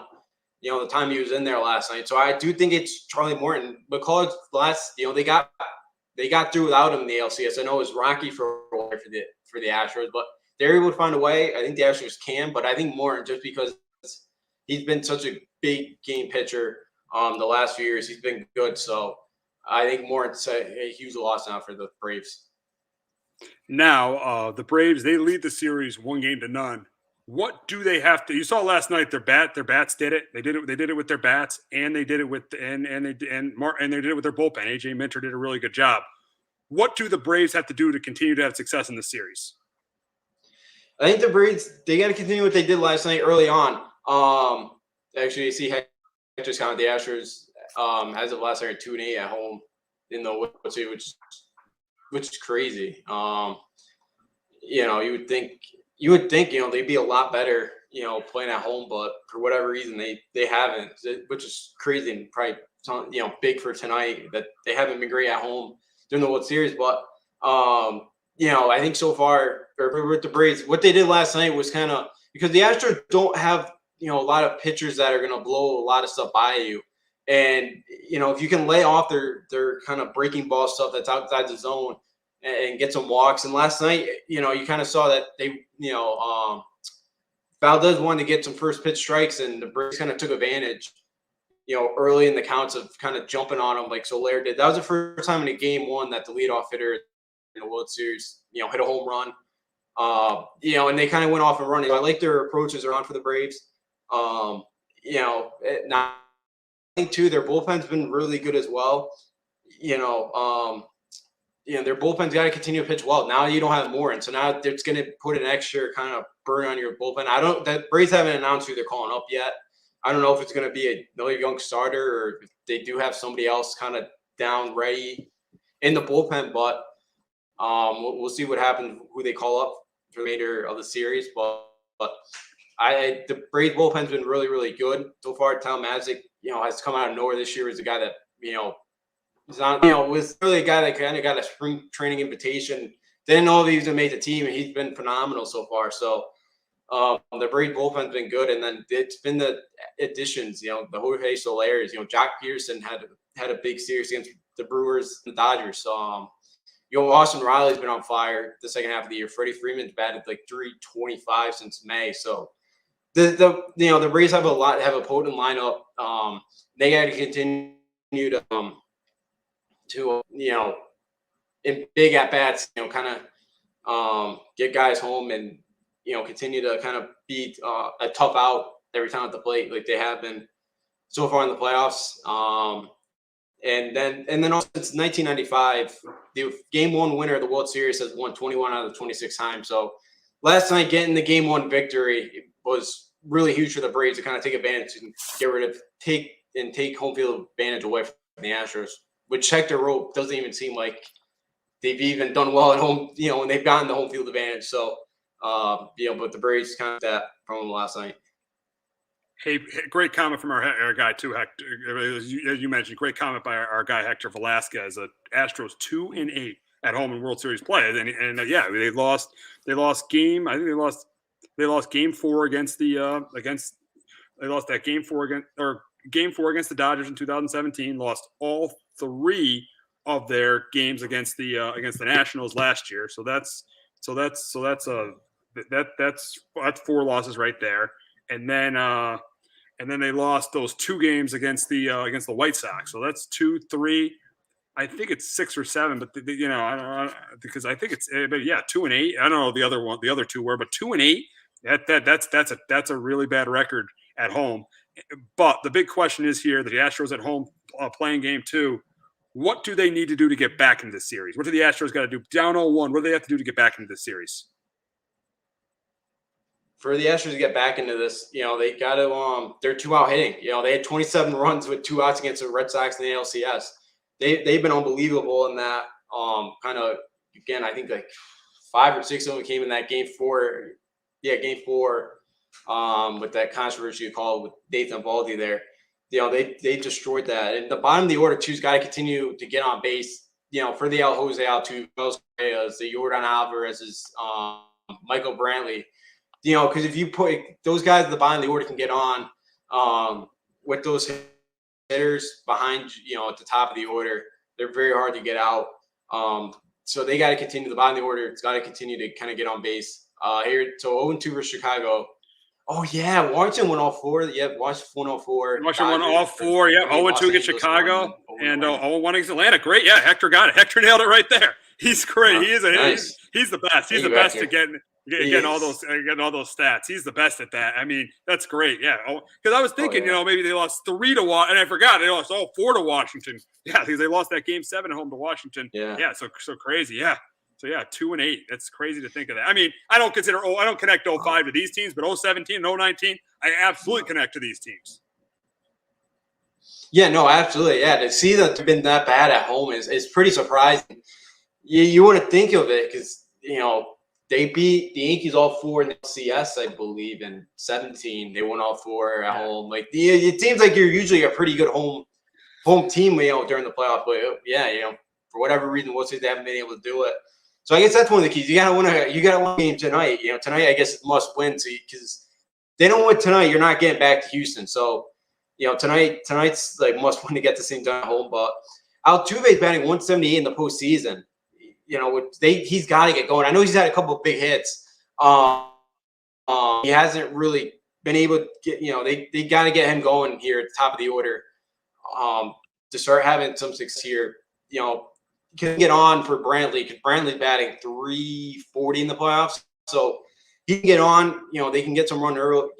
Big tonight, put some pressure back on the Braves would be kind of huge. So he's got to get going, and then they need the good Luis Garcia and Jose Urquidy because I know Garcia struggled game 2 against the Red Sox in the ALCS. Then he threw a lot better in game 6, and then Urquidy struggled in his one outing so far in the playoffs. So if those two are on and can give some length, 4 or 5 innings for the Astros, that's all about you see starting pitchers go nowadays in the playoffs. Then that could set up well with their bullpen because Stanek's good, Kent's good, so their bullpen's been good. So if they can get Garcia and Urquidy could give them 4 or 5 kind of big innings. They can keep their team in the game. That'll be huge for the Astros to kind of have success here to tie this thing up tonight and get to and try to win another World Series in the next and try to win 4 games here in the upcoming week. Yeah, I think the Astros do win tonight. I think Urquidy pitches pretty well. I think he goes about goes about 5 innings, and I do think the Astros bats come out tonight. I know Max Fried is pitching, but I do think the Astros bats finally come out tonight. I think they win like a 6-4, 7-5 kind of game, but I do think the Astros win tonight. Justin, who you got tonight in game 2? Yeah, I got to take the Astros. I don't think that I don't think they'll fall down 0-2 here. I think they do find a way to win this game. I'll go 7-4 tonight. Fried wasn't great the last outing against the Dodgers. They do get him for a couple runs here tonight, and I think they do find a way for game 3 on Friday to not to see yourself at 1. So before we get to college football, before we wrap up, we gotta pick who we got winning this series. And I think it's good. Even though the Braves won game 1, I think it's going to be the Astros. I think the Morton loss is going to be a huge loss. And you said it earlier because the Braves really now have really only 2 starters: Ian Anderson, who hasn't proven he can go deep into games, and Max Fried. So the Braves really only have 2 starters. And I know the Astros rotation isn't great with Urquidy, Garcia, and Valdez and Greinke. But I think the Astros that was the one advantage the Braves had was the rotation. I don't think they have that advantage right now. I think the Astros lineup is better. I think their bullpen is better. Even though in baseball, you wouldn't be surprised if the Braves just sweep them because that's how baseball is. Sometimes a better team doesn't win. But I just think the Astros, especially without Moore, and I feel like they have the better team. I think they're going to win tonight. And I think eventually, because they have a better bullpen and a better lineup, and now the one advantage the Braves have isn't there, I think the Astros win this series, and I got them winning it in 6 games. I got the Astros. And the Braves won last night. I got the Astros in 6. Justin, who do you got? Yeah, I think the Astros win this thing in 7. I think it goes the distance. Yeah, I think losing Moore is huge because not having him back there for whatever game 5 or game 6, whenever the next time they were going to throw him, I think it's huge. Yeah, Ian Anderson hasn't been great this postseason. Their bullpen's been good. Their bullpen has been really good, but at some point, here's the big difference for me with their bullpen, though. But the big difference for me is when they needed to be good against the Braves to close out because if their bullpen did their job in game 3, they would have swept the Braves. So when it's needed to be that good, it wasn't good against the Braves in against the Dodgers in game 3. It wasn't good against the Dodgers in game 3. But you look at the Astro bullpen in game 1 and game 4, it needed to be good. It was good. That's why I give the Astros bullpen the edge. Yeah, no, absolutely. Because they game 3 they could have really probably would have swept the Dodgers too if they got that win. They haven't been in a big spot when they need it. Yeah, they haven't come through in the clutch, and that could be the difference, especially against a big lineup against the Astros, because it feels like they kind of, if you let them get the ball rolling, you can ask the Red Sox, because they got that big kind of output there in game 4, and then they kind of took off after that. So yeah, if the Braves kind of bullpen gives them a couple of runs in a big spot, their confidence, goes through the roof, and they're a dangerous lineup then, because they don't give it back to you. So yeah, at some point too, it's tough to kind of be on every single night, especially in the postseason, because all those innings, it's so much more stressful too for these pitchers in big kind of tight spots. So yeah, I could see the Braves kind of struggling, in a big spot night with that bullpen when they need out, because they don't get the distance from any of their starters. Yeah, we'll see what happens. We'll see what happens in this series. Should be interesting. World Series game 2 tonight. Should be a really, really good World Series. But we got to move on to college football. But before we talk about that, we got a promo from Clovercrest Media.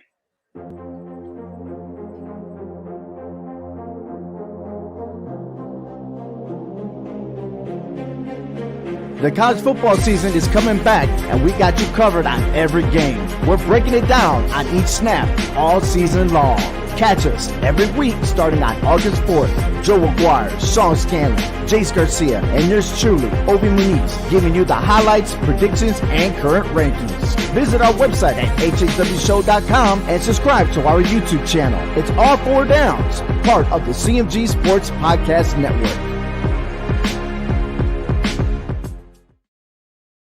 We got a great week of college football, especially in the Big Ten. We got a couple good match. Two best conferences. We have some really good matchups. We got the rivalry game with Florida and Georgia. You got Auburn and Ole Miss, and then obviously at the Big Ten you have 3 really good matchups. I mean, you got Penn State, Ohio State, Michigan State, and Iowa and Wisconsin. But before we start getting into the games, we got to talk about the absolute disgrace what happened in Happy Valley last week, and this is why James Franklin needs to be fired. I am done with James Franklin. 5 straight times in overtime, you can't score to win that game. If you scored one of those 5 times, you would have beaten Illinois. This is Illinois. This isn't Ohio State. This isn't Michigan. This is Michigan State. This is Illinois. They've been a terrible program for years, and you can't beat them. That was a disgrace, an absolute disgrace on Saturday. They deserve to lose that game, and they deserve to be out of the college football playoff race. And James Franklin should not be the head coach of Penn State. You're 1-6 against Ohio State. Every good team, I mean, that's his one win. His one signature win, that Ohio State game where he got lucky because that was on a blocked field goal. That was his one signature win. And the next year, he loses to Michigan State and Ohio State when he has Saquon Barkley. Then the next year, of course, he loses to Ohio State again when he has a lead, and then he loses to Michigan State, and then he loses in a bowl game to Kentucky. And then, the last year's disgrace, where they started 0-5, they lost that game. They had no business losing to Indiana. And they lost to even teams like Maryland last year. James Franklin has got to go. I am done with James Franklin as a Penn State fan. And I have no confidence that Penn State not only isn't going to win this game this week, or I don't think they're even going to come close to covering this week. I think this is going to be a beatdown in Columbus. This is going to be a game where Penn State gets – I don't know, Jace, you can put it on the screen. We're going to talk about Penn State, Ohio State. But, yeah, this is a game where this is going to be a complete beatdown. This is going to be an ugly, ugly, ugly night for them. I've seen a lot of ugly nights, ugly games in Columbus, but this is going to be another ugly game for Penn State. Penn State's going to get destroyed in this game. C.J. Stroud, they're going to be able to run the ball probably for almost 200 yards. C.J. Stroud's going to have a big game. You can get the ball to Garrett Wilson and Chris Olave. This is going to be – and then Sean Clifford, I think, is going to turn the ball over a couple of times. This is going to be a blowout in Columbus on Saturday night. I got Ohio State winning this game big. I got them winning this game 45-17 over Penn State. And Justin, I assume you got the same. I assume you got Ohio State big with the way Ohio State's been playing and with the way Penn State's been playing. Yeah. Now, some good news and bad news here on James Franklin for you. So, the good news I would say is, I don't know how big. I don't know how much he really wants to go to USC or LSU. Now, because it's very possible, because he just signed the 5-year extension I believe. So he's not going anywhere anytime soon. He's not getting fired. He may go to USC. I think USC is more likely than LSU here, but I think it's possible. Now, the bad news is if he doesn't, he's going to use this as leverage. I don't think he's going to get more. I don't think they'll extend him again, but he's going to get more money now. If he does turn out, if he kind of flirts with it and kind of, asks the athletic department for more money to stay. So I don't think he's going to take the USC job. I think he's going to use this for leverage. So we'll see. Now, if you heard his he did seem yesterday, did deny the rumors again, but then also said we're getting ready to. I'm getting ready to face our next opponent, Illinois, which you just played Illinois, and then called the Horseshoe the Big House. So, oh God, you could just see this is going to be a week where Penn State's going to get destroyed. You just know Penn State's going to get crushed this week. That you have no confidence as a Penn State fan they're even going to not even win the game, but even cover in this game. It's an 18.5-point spread. I don't think they're even covering. No, I don't think so either. I think there's at least 3 scores. Ohio State, their last 5 games, have racked up 500 yards of offense. And LSU's team of 2019 didn't do that, or last year's Bama team. This Ohio State team right now is on a different – they're 44-7 at halftime with Indiana. I know Indiana year, but still, that was a top 20 team coming into the year. They put up 45 at halftime. And I know their offense right now is just explosive. Those 3 running backs would start anywhere else in the entire country, behind them. So, yeah, and Sean Clifford wasn't 100% last week. I just, again, coming off a bye week too, like I don't know what that was coming off a bye week. You figured you'd be prepared. You're going to win that game, but by at least 2-3 scores. But it looked like they kind of prepped for Ohio State during the bye week, and they kind of just overlooked Illinois. Illinois did whatever they wanted. Penn State can't run the ball. And the one way I think you could beat Ohio State is that zone outside run game, what Alabama did and what Oregon did. I don't see that's not really what Penn State really likes to do. I don't see James Franklin pulling that out of the bag this week. So I think it's 45-20.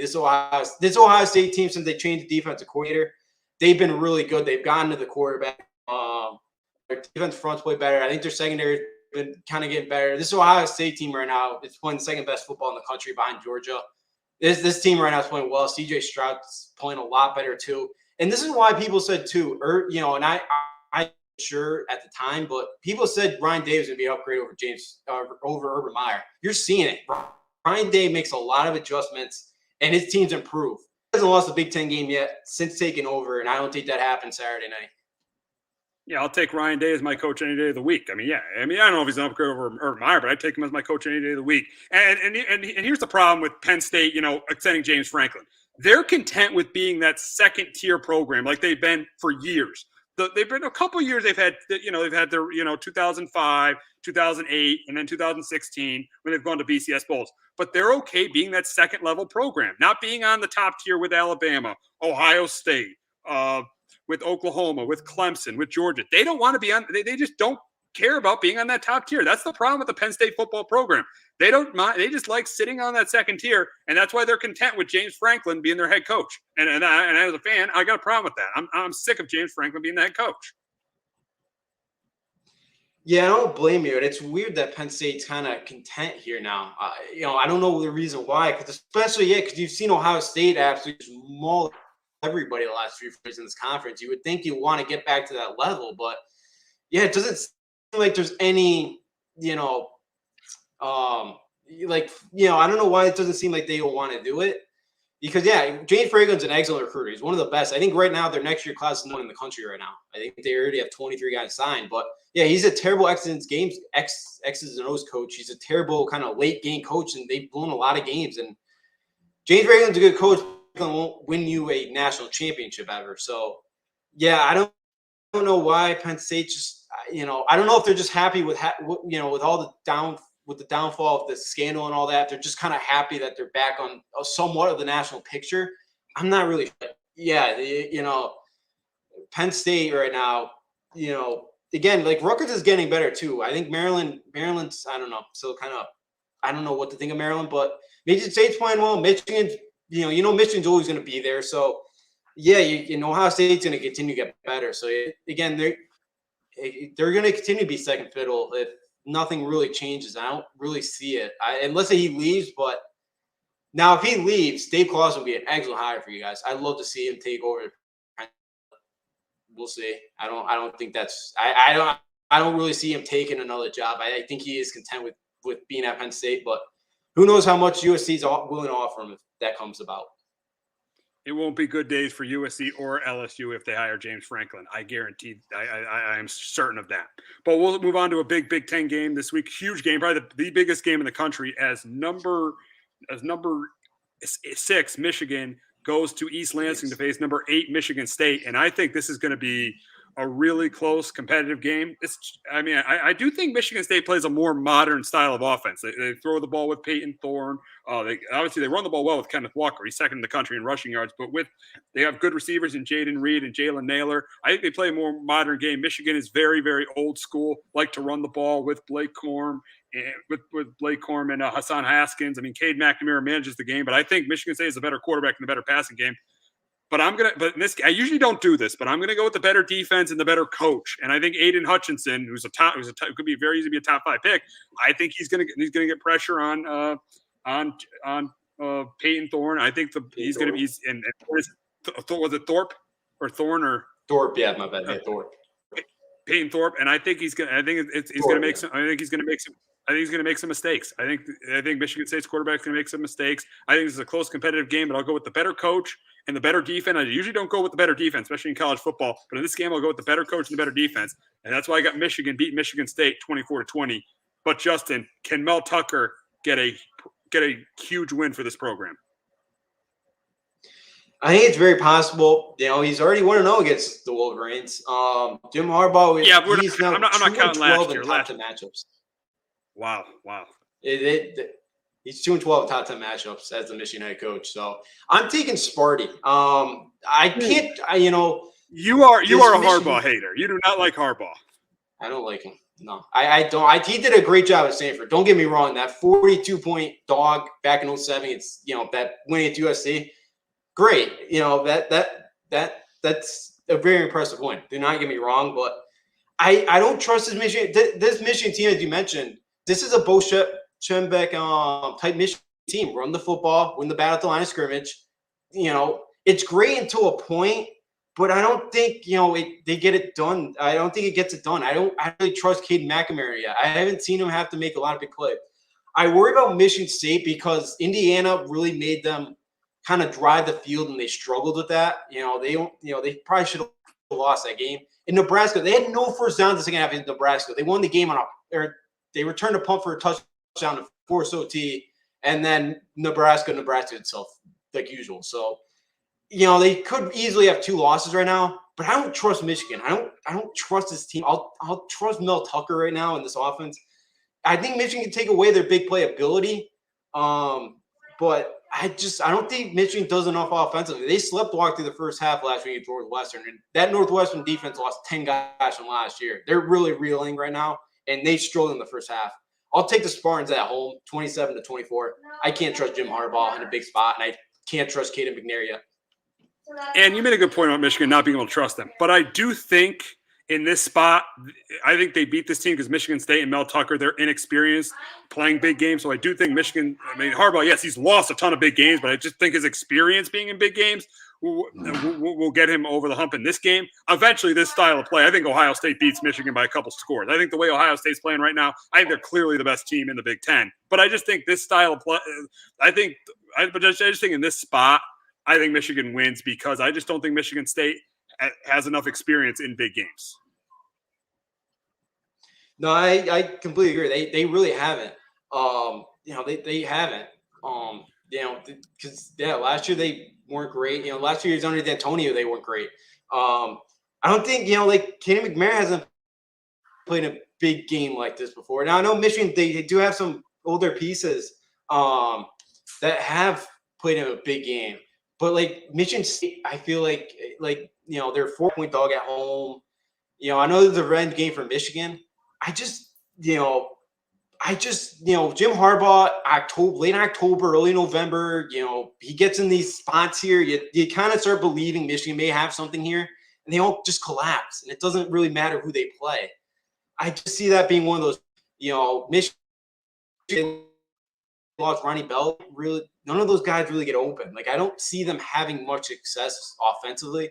I could see them maybe having a couple of turnovers in this game, but they really, to me, Michigan really this is their real first test. I know Nebraska on the road on a Saturday night, they probably should have lost that game. Scott Frost and that coaching staff kind of blew that one, but I get what you're saying, and I agree that Michigan State hasn't played in a big game yet, but I really like Mel Tucker and the fire that he brings, and his teams are ready to, and I don't ever see from Harbaugh. It just, again, like, he's always talking about Ohio State. Like, he had banned the color red in the offseason because of Ohio State. Like, it just kind of seems like he's so intent being Ohio State that, like, a game like this, I think, they're all kind of ready for Ohio State. Michigan State comes in, at home, finds a way to win the game. We'll see what happens there, but we got to get to another Big Ten matchup, and that is Iowa heading to Madison to face Wisconsin. Here's one thing I don't understand. Why is Wisconsin favored by 3.5 points? I know I'm not the biggest Iowa person, but that's flat out disrespect. Why Wisconsin has 3 losses. Their quarterbacks have been absolutely terrible this year with 2 touchdowns and 7 picks. I just don't understand why Iowa is an underdog against Wisconsin. I don't understand it.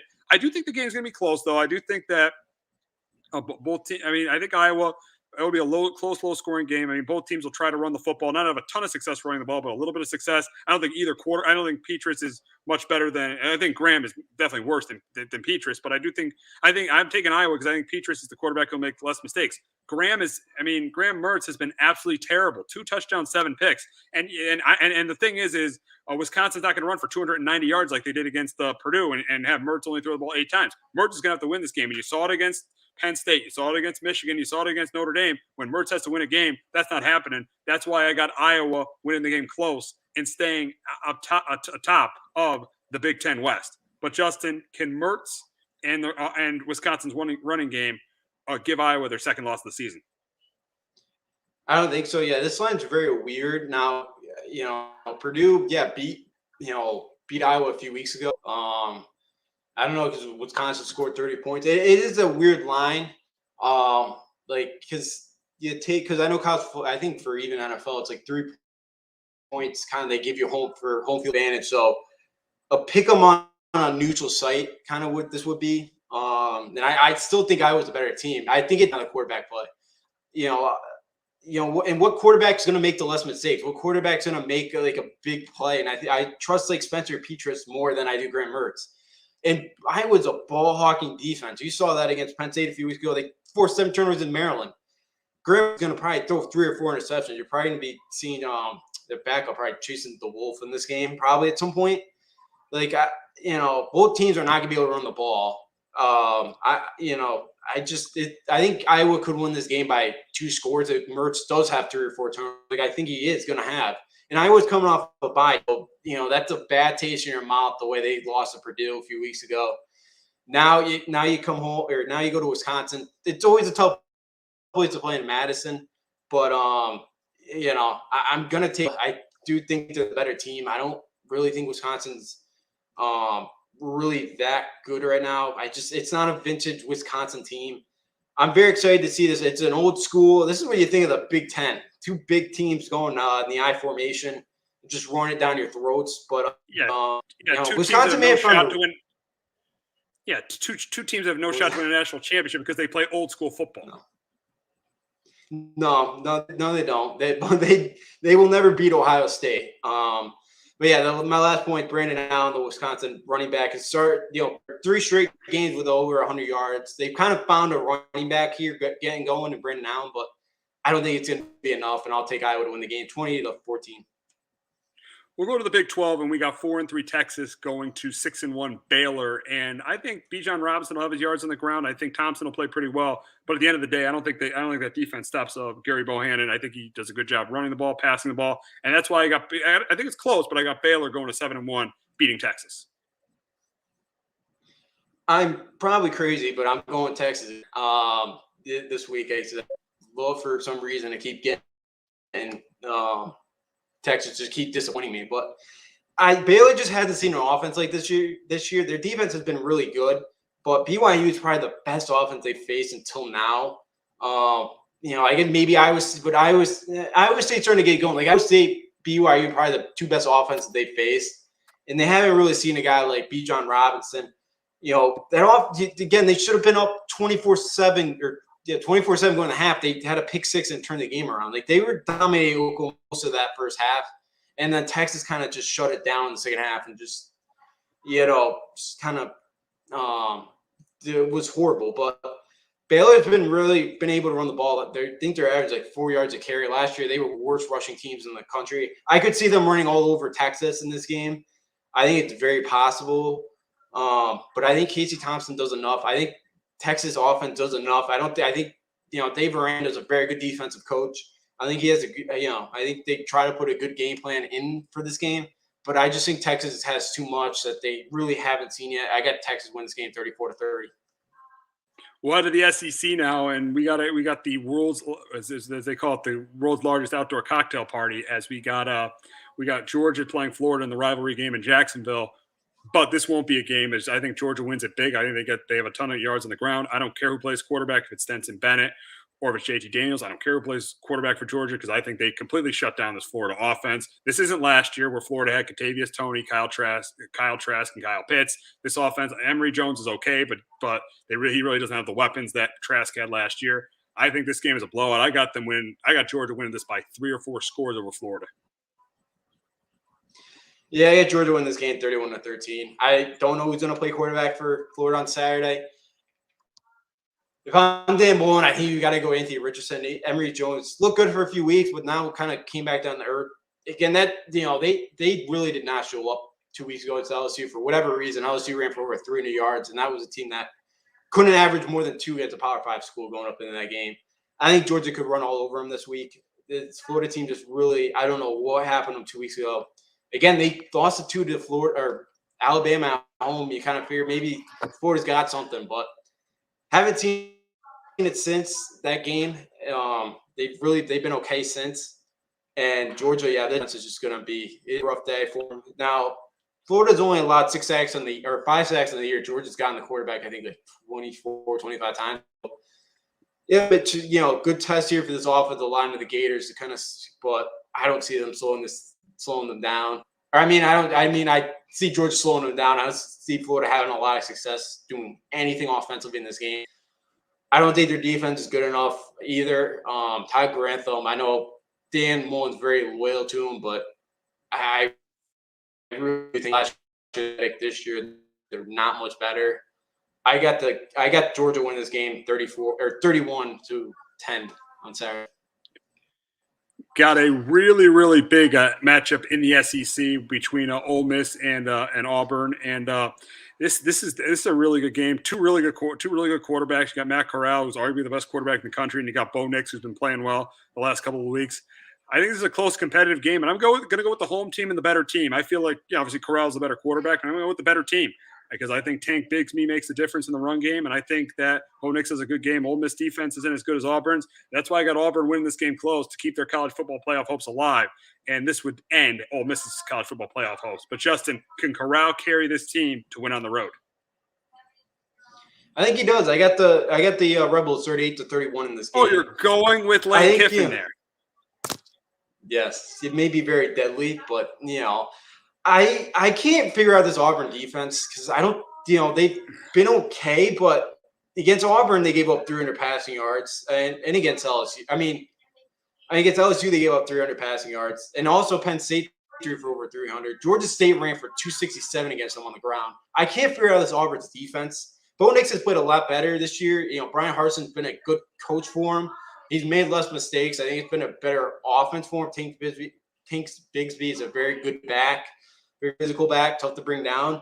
But, Ole Miss defense isn't great by any stretch. It's better than last year by far because they, can actually force some punts this year. But I'm going to take Matt Corral to go on the road here and win this game. I just don't really have a good sense of what Auburn's defense is right now. It's very, very inconsistent. I think it's about a Drummond. I think you have a big, Drummond's got 10 or 11 touchdowns a year. I think Sue Connor runs the ball well. Jared Ely, I think, has a big game on the ground. I think Corral makes some plays on the ground as well as making some plays, obviously, in the air like he has all year. So I'm going to go with Ole Miss to go on the road and win this game 30-31. AAC matchup, battle of two Texas schools. It's number 17 SMU, and they're going undefeated. Heads to Houston to face a Houston team at 6-1. And I think SMU wins just because I think they're undefeated. I don't watch a ton of AAC football. So, Justin, I got SMU winning, but I'll give you the floor to talk about this game. Yeah, I'm going to take the Mustangs 35-24. Tanner, Oklahoma transfer, Tanner Modesty, he's a name to watch for the Heisman. He's got 29 touchdowns this year to 7 interceptions. It's Sonny Dykes, this explosive offense. I don't see really Houston being able to slow down. Houston's defense has been good, but week 1 they gave up 30 to Texas Tech, and Texas Tech just fired their coach on Monday. Texas really haven't played anybody since. Dan Augustin is an okay coach. They've beaten everybody they have. They've looked good in a lot of those games, but SMU's offense is very, very explosive. Trey Seegers and Ulysses Bentley in the backfield. They got 2 running backs they like to use. They also have Oklahoma transfer Grant Getrilsi, the tight end, who was on that.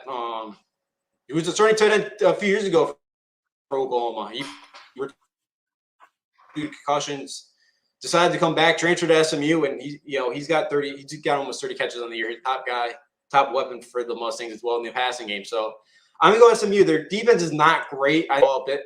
Clayton Tooney has been completing almost 70 passes. I think they do move the ball because SMU's defense stinks. But I'm going to take the Mustangs here to get the win, and they could be 10-0 going to get Cincinnati in a few weeks on November the 20th. Big game. Then Cincinnati's going to be rooting for SMU too, because that counts as a huge win for them.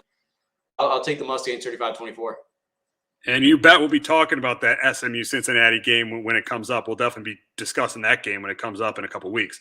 But we got North Carolina heading to South Bend to face Notre Dame. Notre Dame obviously has 1 loss. I think North Carolina is the better quarterback, but I don't care if Mac Brown won a national title. I'm taking Brian Kelly over Mac Brown, and I'm taking this Notre Dame over North Carolina. I think that Kieran Williams is a big game on the ground. I think North Carolina's defense isn't good. I think Jack Cohen has a good game because Carolina's defense isn't any good. I think Sam Howell does what he can, but as we learned about Sam Howell this week, he can't elevate bad talent around him. Last year he had the talent. He had De'Ami Brown. He had Javonte Williams. He had Michael Carter. He had talent around him. He can't elevate bad talent around him. That's why I got Notre Dame winning this game by 2 scores. Yeah, I like your point there with Sam Howell not being able to really elevate guys, because his top target, Josh Downs, this year has 61 catches. Second has only 16 catches. So he's really good kind of going on Downs. He's been their top weapon. And everybody else, they really haven't, he hasn't really gotten too many other guys involved this year. And their offensive line's given up like 25 sacks. Their offensive line has been horrible this year. Again, they lost a lot of pieces from that line. But yeah, Notre Dame cannot Carolina can't stop the run again this year. Notre Dame, the last 2 games have ran for over 170 yards as a team with 5 touchdowns. I think Notre Dame's going to be able to control them on the ground, and Jack Cohn makes enough plays in the game. It's a Saturday night in South Bend.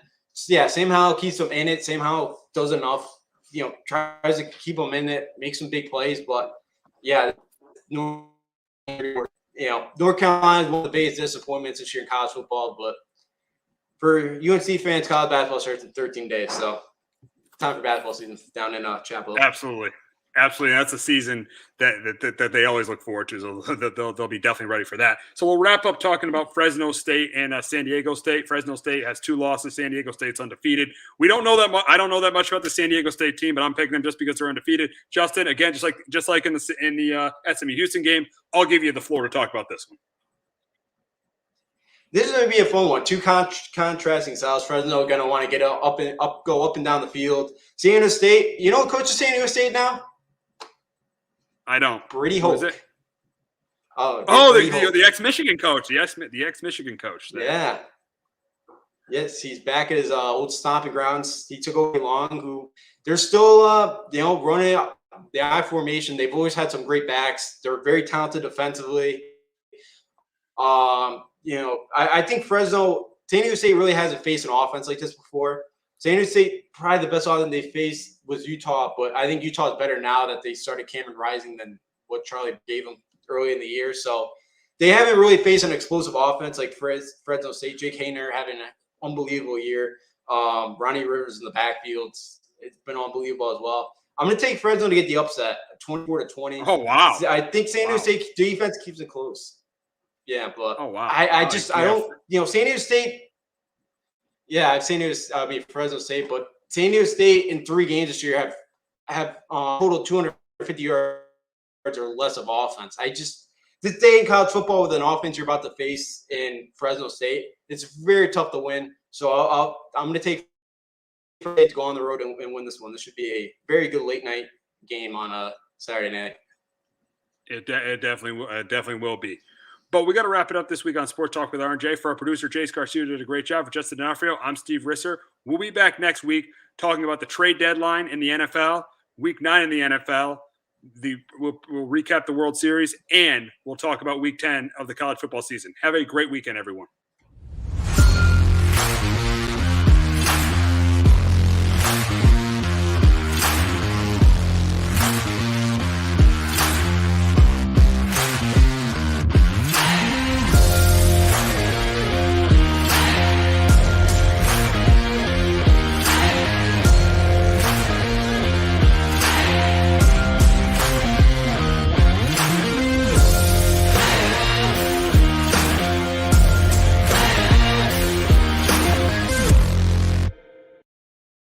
Hello, my name is Joe Aguirre. I'm the president of Clovercrest Media Group. And here at CMG, we have a wide variety of podcasts, including sports shows like Keys to the City, The Roll Call, Throwing Jabs, All Four Downs, and Jawing About the G-Men.